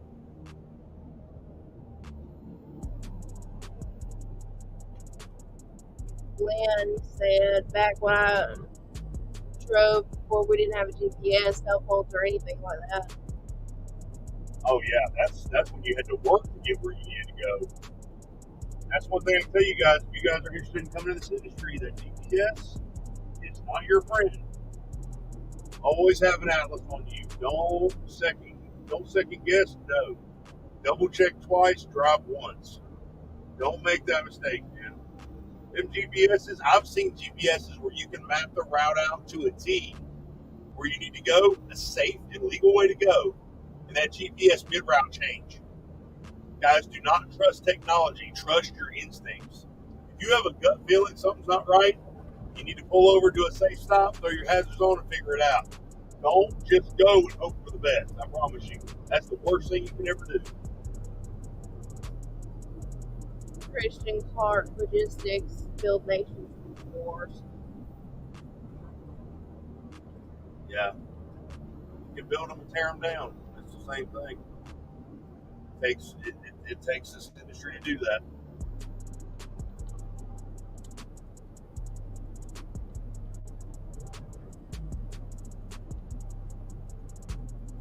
Peg Leg said, "What's an atlas?" Just kidding. Yeah, right. You know what an atlas is.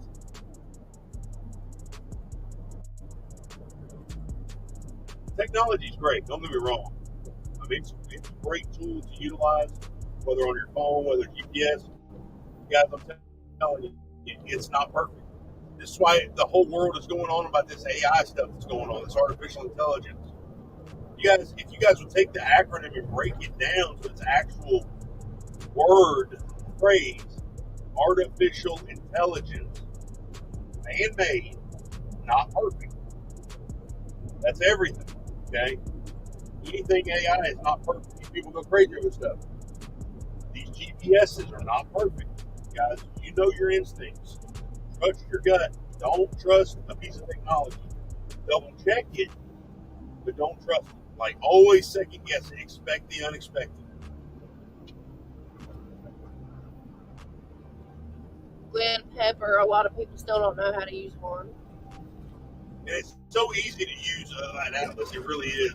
I mean, if you take a few minutes just to dive into it, read it, watch, look at the different sections, like your low clearance sections, your restricted route sections. They line it all up by per state, alphabetical order. It's so easy to use. It really is. If you actually just follow your legend, follow your low clearance and restricted route sections, and follow that map. I mean, coordinates. I mean, to tell you everything about it. I mean, you can pinpoint a city just by looking at the index.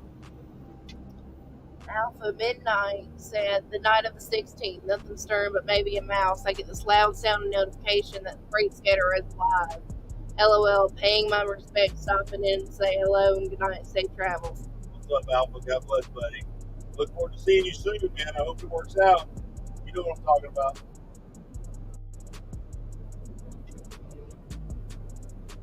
Christian, it was easy for me to use since I learned land nav and in the military. Oh, yeah.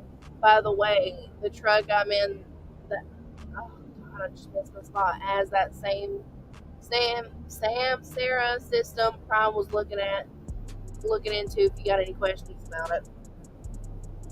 Well, I'm told it wasn't.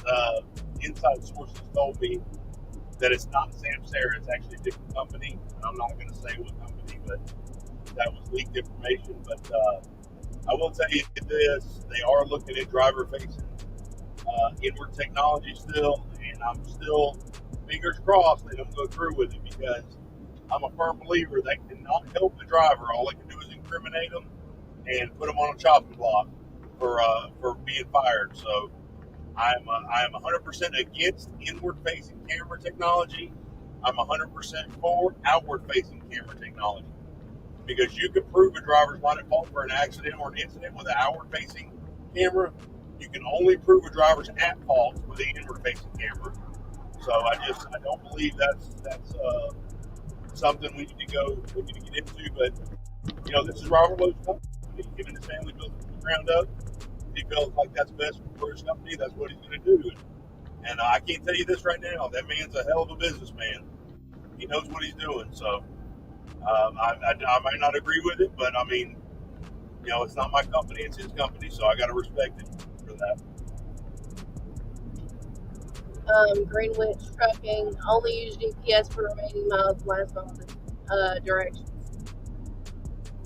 Yeah, for me, it's a combination of everything. It's a combination. I usually, like right now, I'm running my GPS, but I also know my route already too. I don't have to have this GPS. When you're out here long enough, and you know these major highways and stuff, and the little shortcuts and stuff like that, you know what you can take. You know, you get used to it. It's no big deal. You can plan a trip just by writing down on a notepad, sticking it to your Qualcomm, which is what I used to do with a lot of trainees. I would write the directions down. That way there's no mistake. They can flip on that dome light. Okay, I'm at this interchange. This is where I go.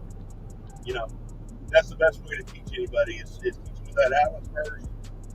Teach them on the turn-by-turn directions. Then walk them into the GPS. But when I'm trip planning, I use Atlas, GPS, Trucker Path, and I'll even use Google for my final mile. I'll drop a waypoint right in the driveway, the shipper receiver, and that's where I go for my final mile. So it's and also you got to watch your road signs. I think that's a very underestimated part of trip planning. Is during the trip, keep an eye on all your road signs. Everything from highway signs to local road signs, state highway signs. I mean, it's you guys got to watch your road signs, man. That's the up to date information every day is those road signs.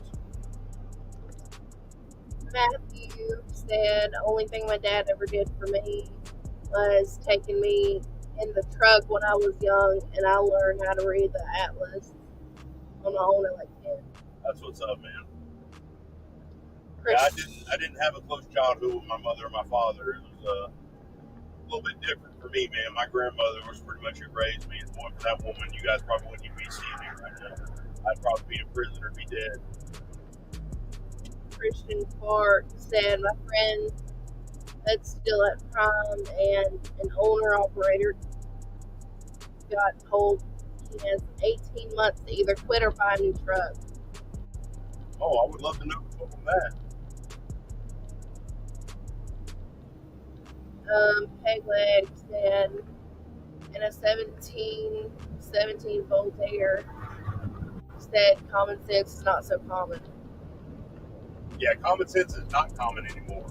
Common decency is not common anymore.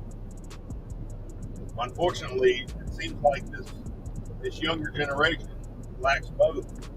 And I blame the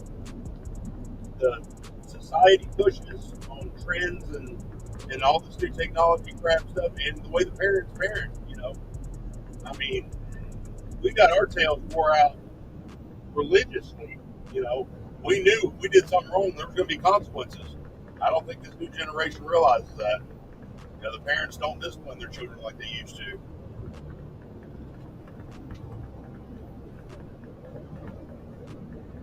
You want to know why the prison systems are full? Take a look at the parenting techniques of now versus 20 years ago. Totally different. Christian said he has a 2015 International truck that's still running everything, but Prime wants all the old trucks out of fleet, even owner operators. Wow, that's crazy. Yeah, that's the first I've heard of that. Matthew said, same background, Will. Thank God for great grandparents. Yeah, exactly. It's my grandma Elsie, man. She was something else. That woman was the greatest woman I ever knew. Don't get me wrong. I love my mom. I love my dad. I don't have any hard feelings. I've forgiven them for everything that we got put through as kids. But you know, that if it wasn't for that woman, man, she was something else. She was awesome.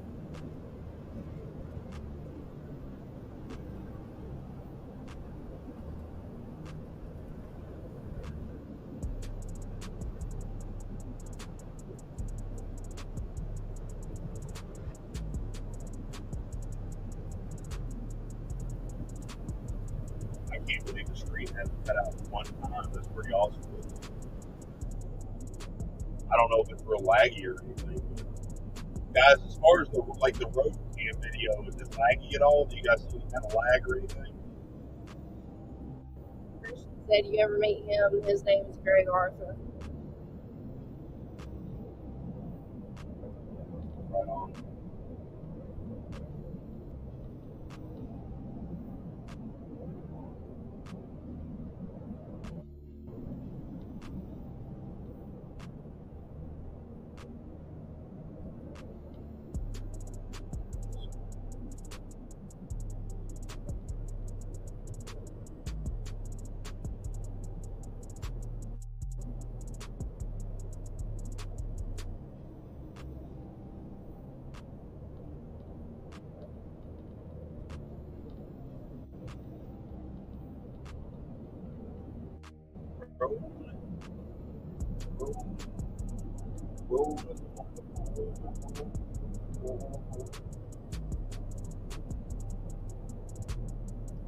Christian said he's the one Prime's telling that BS to.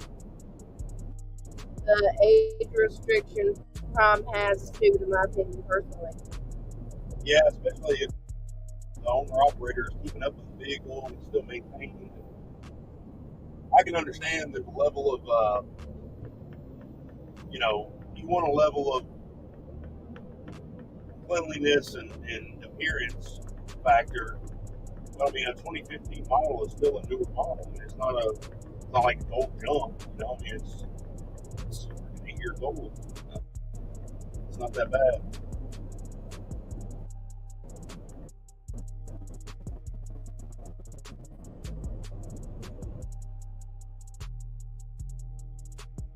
In your business, my thoughts are pay myself a salary and just bank the rest into my business. Maybe give myself a nice bonus on occasion. That's definitely smart. I can tell you when you come in, and you're doing an LLC. Your best bet is to have a business account and a personal account, and it would be good to write yourself a check, a wage every week out of the business account. Keep documentation about that, and only spend out of the business account stuff for the business. So that's your tax write-off for your businesses. I'll tell you this: your first year in trucking is going to be the most expensive, and I'll tell you why. Number one, there's a lot of tools that you're going to need to start out.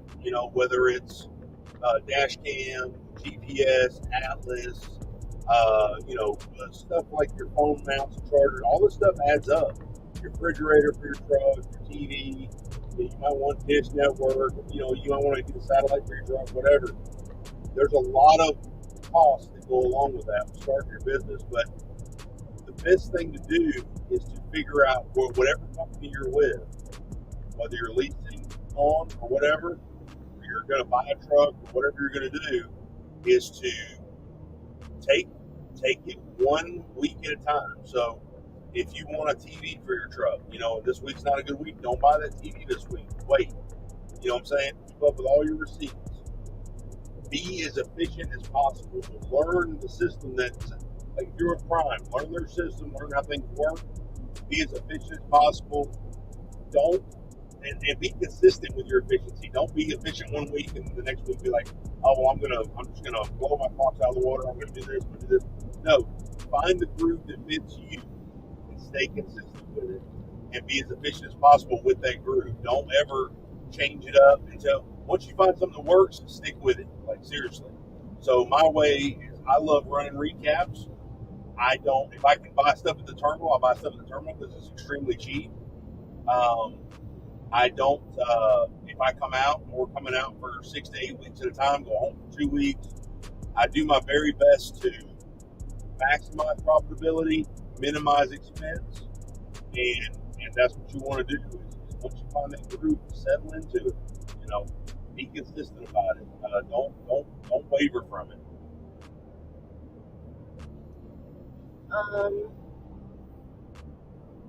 Christian Clark.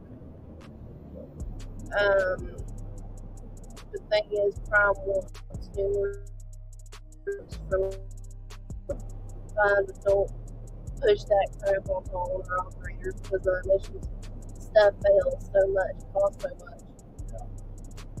Yeah, the dev system on these trucks is the biggest scam. Well, it's one of the biggest scams in trucking. I mean, all you're doing is creating more issues. Kind of like how when these pharmacies or these pharmaceutical companies release a new drug, hey, this is a great thing that will cure your cataract, but you're going to have extreme hives, skin irritation, extreme diarrhea, possible death. Like, is it really worth like the little bit of benefit that you might gain to get all those different side effects? Same thing with deaths. Like, what are you saving? 0.011% of carbon emissions emitted by trucks? All you're doing is creating another market. Has anybody been to the diesel pumps lately? DEF is higher than diesel right now. Like, it used to be DEF was like 80 cents a gallon. It was nothing. Like, now it's like almost $5 a gallon for DEF. I mean, it's basically ammonia. Yeah, there's other ingredients, but I mean, it's a simple. I mean, look it up. Look up what's in DEF fluid. I mean, it's super simple. You can make it at home if you wanted to. I mean, it's nothing to it. It's very inexpensive. But the thing about it is it's just like everything else in the industry. They extort it because they know the people need it. That's why when you go to truck stop, something as simple as a drink or a bag of chips is marked up 50 to 100% more than it.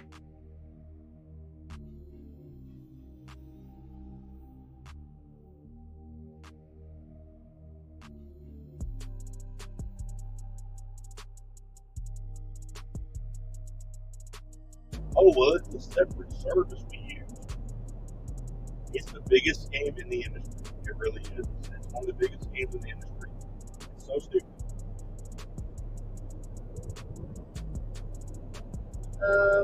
Matthew said dropping a like for SugarBear. She's doing a great job. Oh, thanks. I'm trying to stay awake and read the best that I can, so I appreciate it. Glenn said, I'm company right now, but I do the same as an owner op. I take a little and put the rest away for a rainy day or my retirement. There you go. Ain't nothing wrong with that, man. Nothing wrong with that. And it's so funny too, because after I did the number video, we're talking about company. After I did the number video, apparently somebody got in there. They didn't even watch the video. They just watched like the first 4 or 5 minutes where I threw the recap from our first lease, which obviously I'm well aware that my first lease was not nearly as successful as my second lease money-wise, and I knew that, but I was trying to do a quick comparison, a quick recap, so you guys had some numbers to work off of, and he's like, man, you only took home like 65 cents a mile, man, that's barely better than company. Why was it even worth it? You should be making more money now. I'm like, dude, apparently you didn't watch the whole video, because we took home over 95 cents a mile, actual mile, for the entirety of the lease. That's average for actual mile all the way across the board. Like, I just don't understand. I don't know many company drivers that are making almost $1 a mile. It could be possible, but I didn't think that was bad. Considering all costs and everything. And our taxes have been less than 10% of our gross. So, I mean, not even close to like 30%, which you can be paying sometimes for company wage sometimes. So, with the deductions and the write-offs and the different tax brackets you can be in, as far as child tax credits and stuff like that. I mean, you can really knock your tax bracket down substantially if you play your money and play your cards right. That's why I said I can't give you guys taxable numbers, because my situation is different from somebody else's. I have 5 kids, which, 4 at home, so it's a little bit different than somebody that's single, not married, and has no kids. It's going to be a different tax bracket. You can't put them in that same area. So people don't understand. They're like, well, it's ridiculous. You can't show us after tax numbers. It's not going to do you any good. It's not legit numbers. It's not viable numbers for me to give you. Glenn said, have yourself a goal, and when you reach that, make another one. Keep going. Yep, that's definitely the thing. Is I tell everybody, when you're coming to Prime, you're coming to any company, you're not new to, you're brand new to trucking. Set a goal. Set a 1-year goal, a 5-year goal, and a 10-year goal. Find out where you want to be. If those goals change them and stick to them. Don't just come to truck and say, I'm gonna try this out. I'm gonna try to plan that out. I might do this. No, have a goal. What are you trying to get out of this? Are you want to be a company driver and get those good retirement benefits and 401ks and stuff? Or you want to be a lease op and turn owner op, or you want to be a lease out and just get a brand new truck every 3 years. There's a lot of people that do that. You know, I mean, are you trying to come into trucking just to go home and drive a bucket truck for an electric company? You know, I mean, all different types of different reasons people get into trucking. It's not just to be an owner operator. That's just the number one thing people think of. Okay, you're not successful unless you own a truck. That's entirely not true. There's all types of truckers out here, all types of professional drivers. Just because you don't own a truck doesn't mean you're not successful in trucking. Just because you don't drive for fun does not mean that you're not successful in trucking. It's not. It takes all of us to make things happen.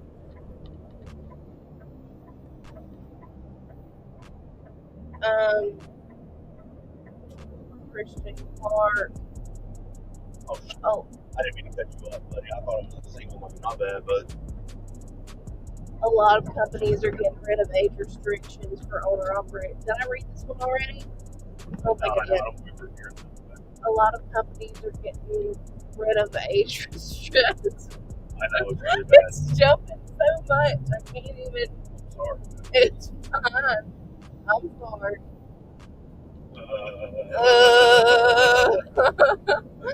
I'm telling you. Are we over yet? Are we done? Okay. I think so. A lot of companies are getting rid of age restrictions for owner-operators so they can hire owner-operators. Pre-emission trucks are more reliable and more powerful. Only people pushing new is the big ones. I'm going to tell you this.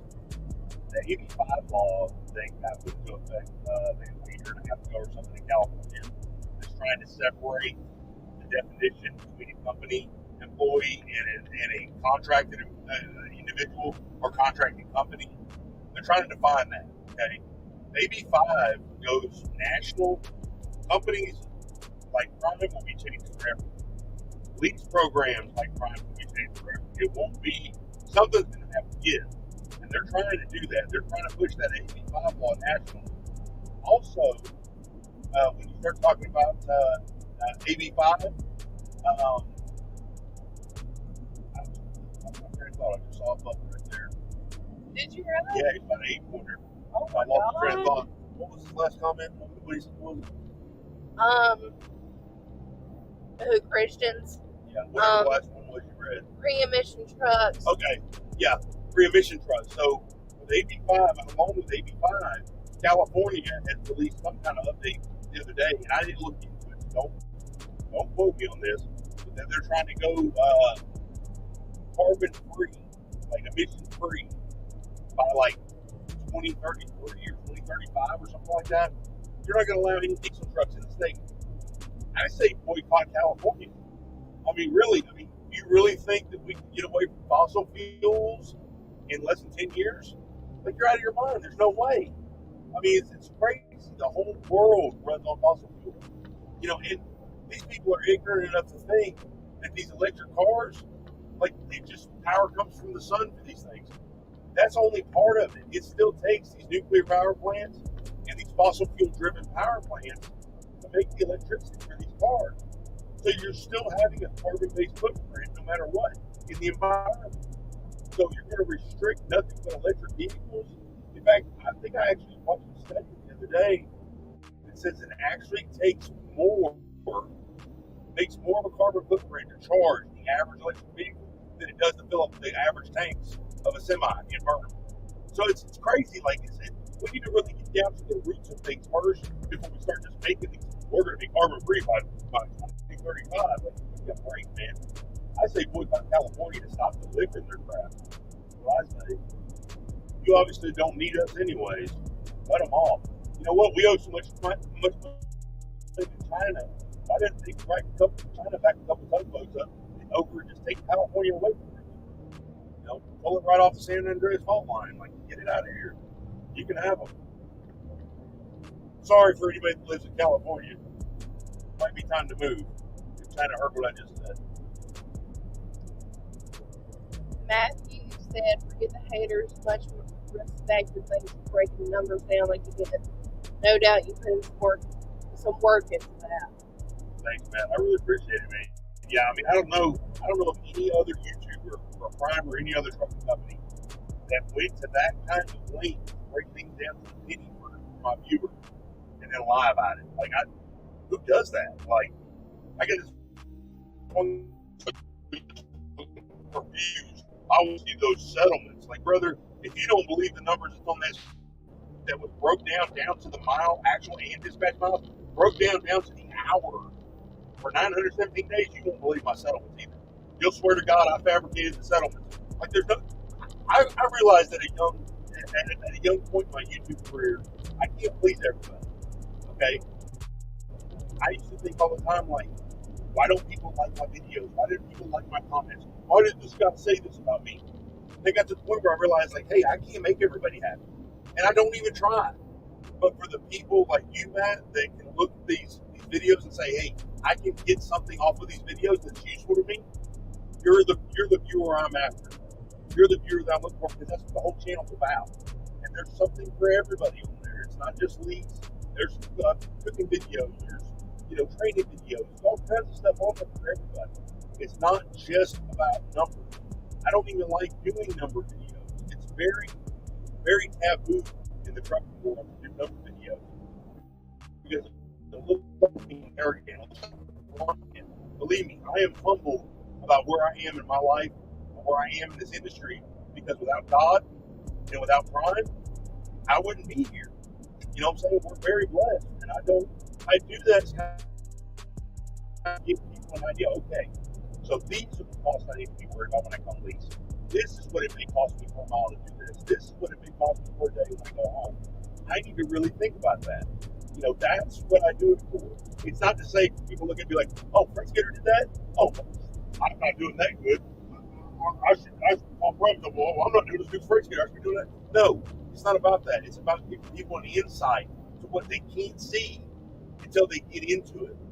Like, if I had half the knowledge on my channel when I first started trucking, I would be way more successful, way faster. And I don't know everything. I don't know 1% of everything that I should know. But I know enough to be able to, I feel like, be successful, what I've been for the last 6 years. And I want to share that. That's what the whole channel's about, is being able to share that experience so everybody else has a better leg up. When you guys come in, you could be more successful faster than I was. That's what it's all about. Glenn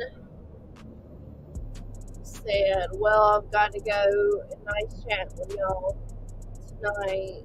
Been heavy running to Mississippi River Eastern now. Maybe I'll meet up with y'all one day. Safe travels. Keep the wheels moving. Heck yeah, Glenn, you too, man.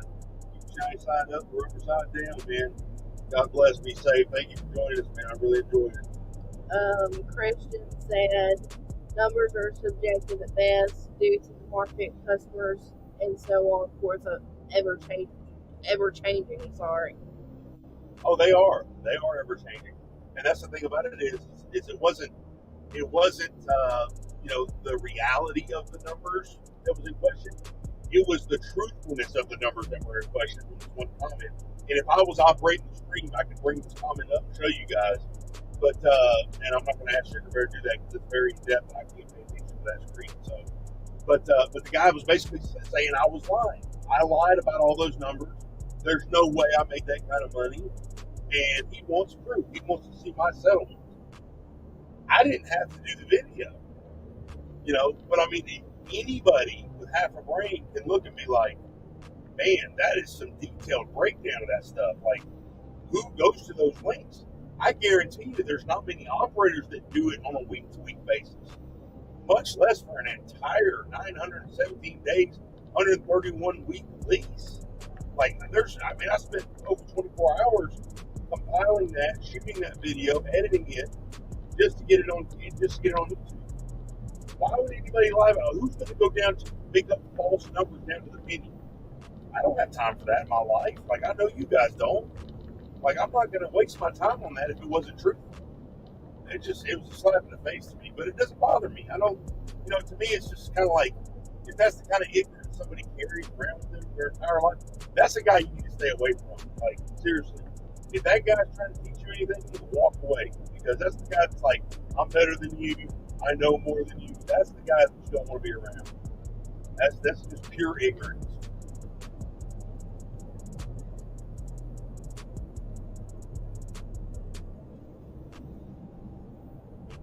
6 people now. It's getting kind of low. You get 3 tired. hours and 24 minutes. Half of the 7.5 hours we did last time. That's great. Really? Oh yeah. It almost been like 7 hours 20 minutes or something for the last really night. It was great. But it was cool though. We had a lot of different people on there too. Like Matt from earlier from Memphis came on. Prime Time Fits, Sean Fitzgerald came on. Buzz. Christian Park said, I never personally show numbers. A single team truck can make 1 million plus in a 3-year time frame due to the truck always moving versus solo. Yeah, I don't really like numbers, showing numbers, but I also get tired of people wanting to know if they can make money in Prime. Like, I've had guys stop me at fuel pumps and say, "Hey, man, you making any money from Prime?" And I'll say, "Yeah, I guess I am. I'm still here making money. They still got me in a truck. Yeah, but you ain't making no money for yourself, are you?" And those kind of guys right there, I have no problem pulling up a settlement and saying, "Let me show you something, man. This will change your mind about everything." And I show them, and they're like, "Man, the only thing you can do is buy a truck, pay it off. Don't go nowhere." And these are owner operators, like good truck, owner operators, 389s, 387s. They're driving these trucks, good trucks, telling me stay with Prime. Once they see that statement, but people need to know what's possible out here. People need to know, like, hey, Prime's got my back. Prime's going to be there. If I'm doing the right thing, if I'm doing what I can do, Prime's going to take care of it. We're going to make money. And they need to know that. I don't feel like it's fair to set a new driver up just with okie doke and say, "Oh, you might be able to make money. Come on over here, see what's up." There was that driver that I was talking about earlier. He said he quit Prime after 7 weeks. Not even 2 months, because he was negative. And he first thing he said was, "Well, my truck broke down the first week I was out. Road Assist didn't pay me for it. Road Assist didn't pay me for my downtime." I'm pretty sure if Road Assist does not pay you for that downtime after 24 hours on a regular lease, all you got to do is pick up the phone and call somebody. They'll get it done. Like, Prime's going to stand behind what they're saying. They're not going to. If they screwed everybody out of everything, do you really think they would still be going? I mean, the company got started off. People fail to realize they fail to remember this company was started. This 8,000 truck company was started with one dump truck. One dump truck and a man and his family. That was it. That's how this whole company got started. And they've been through good times, bad times, horrible times, great times. If Prime was screwing every single driver that walked through the door, I mean, how in the world will they stay in business? Obviously, you're going to have people that have bad experiences. I get that 100%. That's expected, though. Doesn't mean Prime was wrong. It doesn't mean the driver was wrong. Some things just don't work out. But for somebody to just say, "Well, started off the Road Assist not paying me," all you got to do at Prime is make a couple phone calls and shoot a couple email calls. If it's right, Prime's going to do it. They're going to take care of it. You got to remember, though, there's probably maybe 250 people running a company with, 9,000 drivers, or 10,000 employees and 8,000 trucks. It's just nuts. It's crazy to think that, but we think Prime's going to be perfect. They're not perfect, they're good, they're great, they want to be perfect, but they're human beings. It's not gonna change anytime soon. You guys gotta remember that. If you see something, say something. If you feel something, say something. If you think something's wrong, say something. Call and ask us questions. They'll let you know.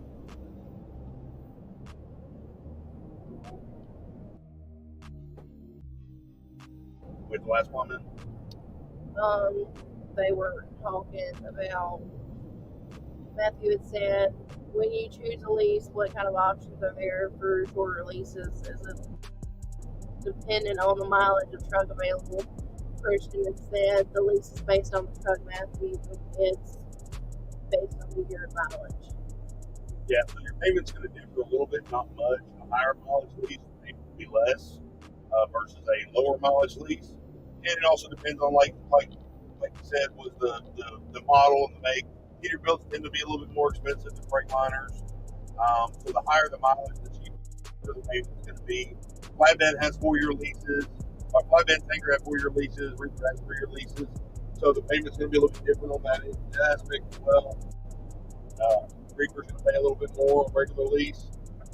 But I can tell you guys this, if you're interested in lease right out the gate, don't try to get a new truck.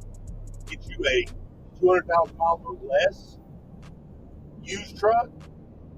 Get into it. I would say, get into it, get your methods down pat, learn the rates, learn the lanes, or learn the freight or learn the lanes, and get ready to buy a truck if this is what you like doing. If you like being that owner operator, buy you a truck.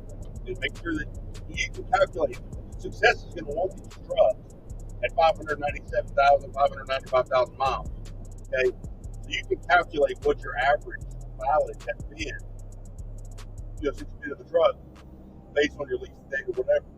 So all you got to do is remember what you picked the truck up at mileage wise, and then you can calculate your miles. So if you're averaging 4,000 miles a week, you want to take the mileage that you're at now, subtract it from 595,000 miles, and then divide it by your average miles per week. That's going to give you an estimated time of day where you're going to be turning that truck in.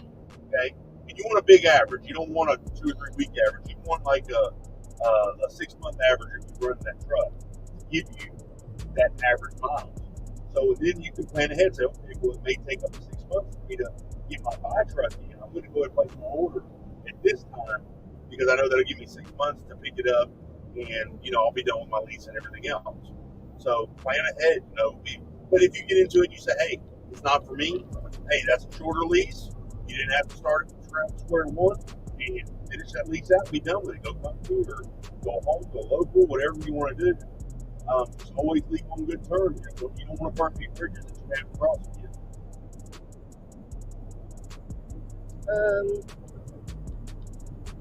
Latest comment and Matthew. My thought process is to get a shorter lease and bank enough to do a lease purchase as soon as possible. There you go. Yeah, see, guys, our circumstances were different. It's not that we didn't want to buy a truck. We were just caught up in the house contract. I had already put so many miles on Tom. I already put so much in the lease completion. I just went ahead and finished it out. So buy as soon as you can.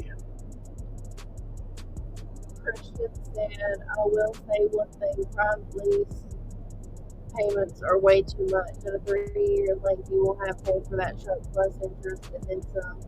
It should only be a $1 buyout versus balance payment. Well, it's a $100 balloon payment, so it's not $1. But the total for my truck, this one here, at the end of 3 years, with all the options, and down payment and everything, is going to be like $229, I think. That's no credit check and everything. So people say the rates are high, the payments are higher, but I mean, really, at the end of 3 years, I own the truck for $229,000, fully customized with the APU, 600,000 mile warranty. I mean, it's kind of hard to beat that, man. I mean, I could go get a base model truck from a dealership, get financed and everything, put $10K down, 20K down, and maybe pay $190 for it, maybe $200. I mean, I don't know, man. I mean, it's kind of I think it's compared to some of these other lease options out here with different companies. I think it's probably one of the better leases out there, especially the 600,000 mile warranty alone makes it really worth it. I don't know of any other company that's giving that out, that's allowing that to happen. Most of the time, you see companies only leasing pre-owned equipment. They're not leasing new stuff. They don't allow you to buy new stuff. So especially not customizing and order the way you want it. So, which you can order that on a regular lease too. You can order options on a regular lease. Same options you can buy on an ACE lease. So it's a high payment, but you got to think that's part of that safety net. Prime knows that you got to make money. They know you need to make bank, so they're gonna keep you on the green. They don't want to make that truck payment. They want you to make it, so you're going to stay on the green.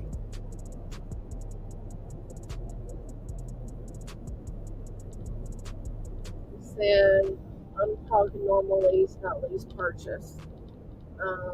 Well, that's the great thing about it is the normal lease is the same as the lease purchase payments.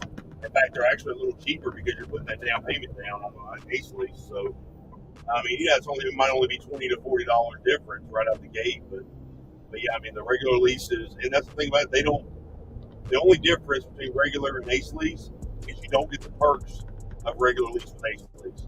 Like, you don't get the deferred truck payments and the tire fund and all this stuff that you get to have.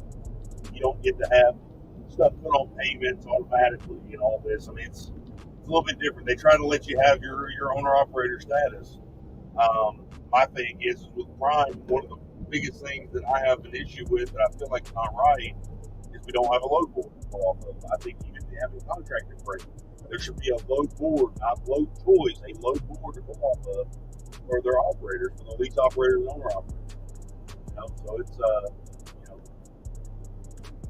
it's still basically the same program.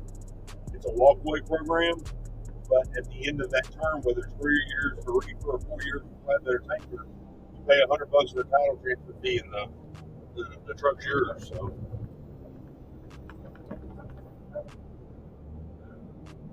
Greenwich said total for my 2003 Freightliner will be $191K when paid off 3 years.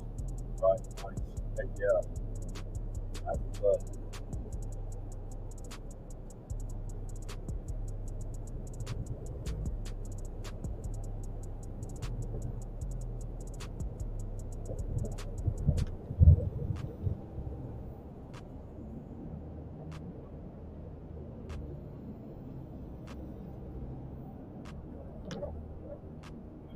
miles out of the field.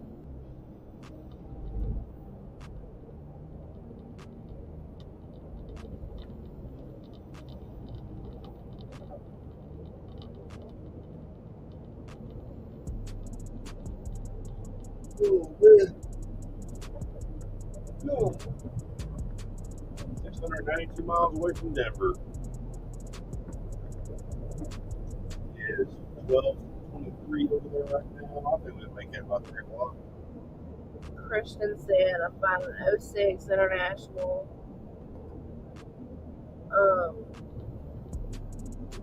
99,000 IFTA something like that.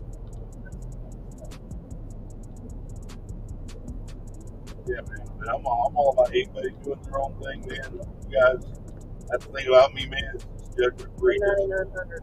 Just because it's not my thing doesn't mean it's not the right thing for you guys. That's the thing about it. Everything with trucking is kind of like everything with Prime is kind of like everything with trucking. It's all situational. They want you to be successful however you want to be successful. Now that stuff about the truck being kicked out after 8 years of service, I think that's crap.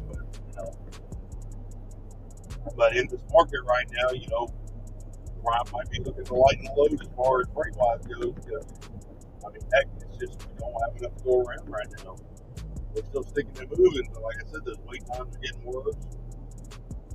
You can definitely feel the hit of it. If you're not careful, easy. That's why I say be very particular about your load choosing. When they send you a load, don't deny it right off the bat. No, just a rate per mile.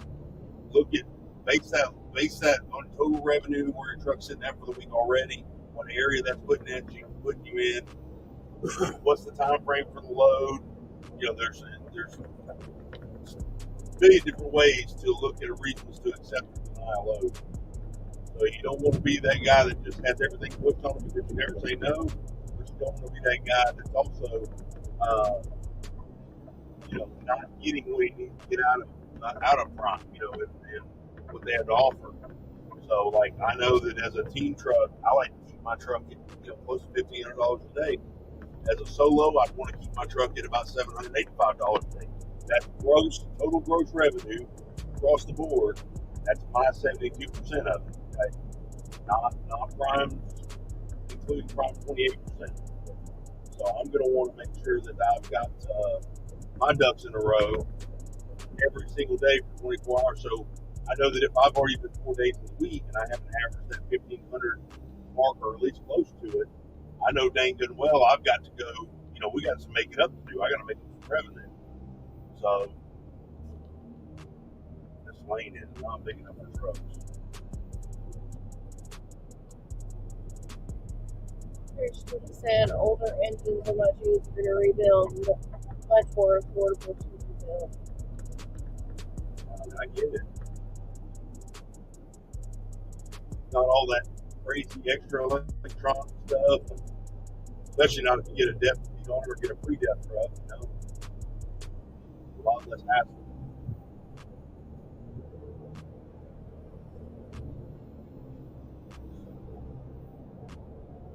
Ain't nothing wrong with an older truck.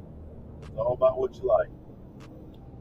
Greenwich said, if I think that I'm successful, then I am successful. I don't need validation from anyone else. That's exactly right. That's exactly right. You don't have to, and it doesn't have to be, your success doesn't have to be the same as somebody else's success. You know, you gauge your success on how you want to gauge it, not by anybody else. Don't ever let anybody tell you you're failing in your life. You do you. You do what's making you happy, what's paying your bills, what you feel comfortable with. Just because somebody else got successful by buying a long hood nose truck, you know, hood truck and getting 4 miles per gallon doesn't mean that's the only way you can be successful. That's their journey in trucking, not yours. Yeah, I think. I can get it. I can't believe it just gone.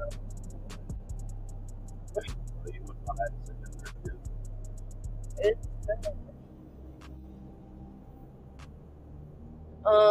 Christian said for an older truck it ranges from 15 to 35K to rebuild versus new ranges are 50K to 60K to rebuild.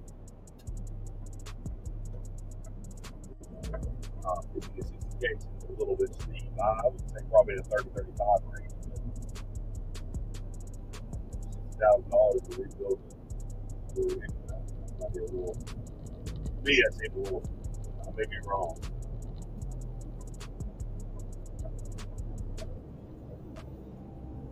$60,000, I'm probably looking to put the down payment on another truck. Maybe parting that one out. Somebody who needs a transmission and axle.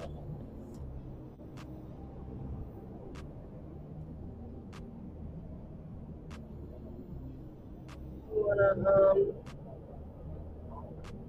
wanna say goodbye?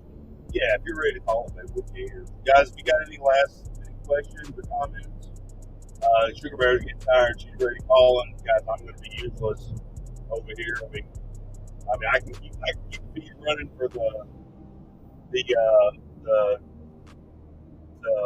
road cam, but I can't answer any questions or anything. I won't be able to respond to them. So, but it's up to you guys. If you guys want the road cam going, just check in, see everything keeps going. If not, go ahead and line up whatever questions, comments you got. We'll go ahead and kill the feed. We'll save it for next week. I really enjoy doing this. As always, I love this part of the YouTube experience live. I wish I was a little bit more in depth with it this time, but I know I'm driving, so I really thank SugarBear for being a part of it, helping me out, and getting you guys on here, taking care of everything while I was driving.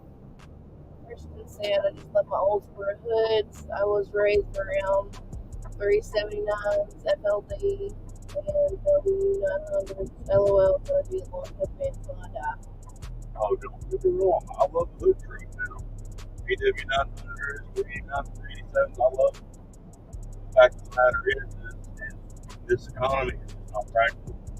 I mean, it's just, the way everything is, and the way the fuel is and everything.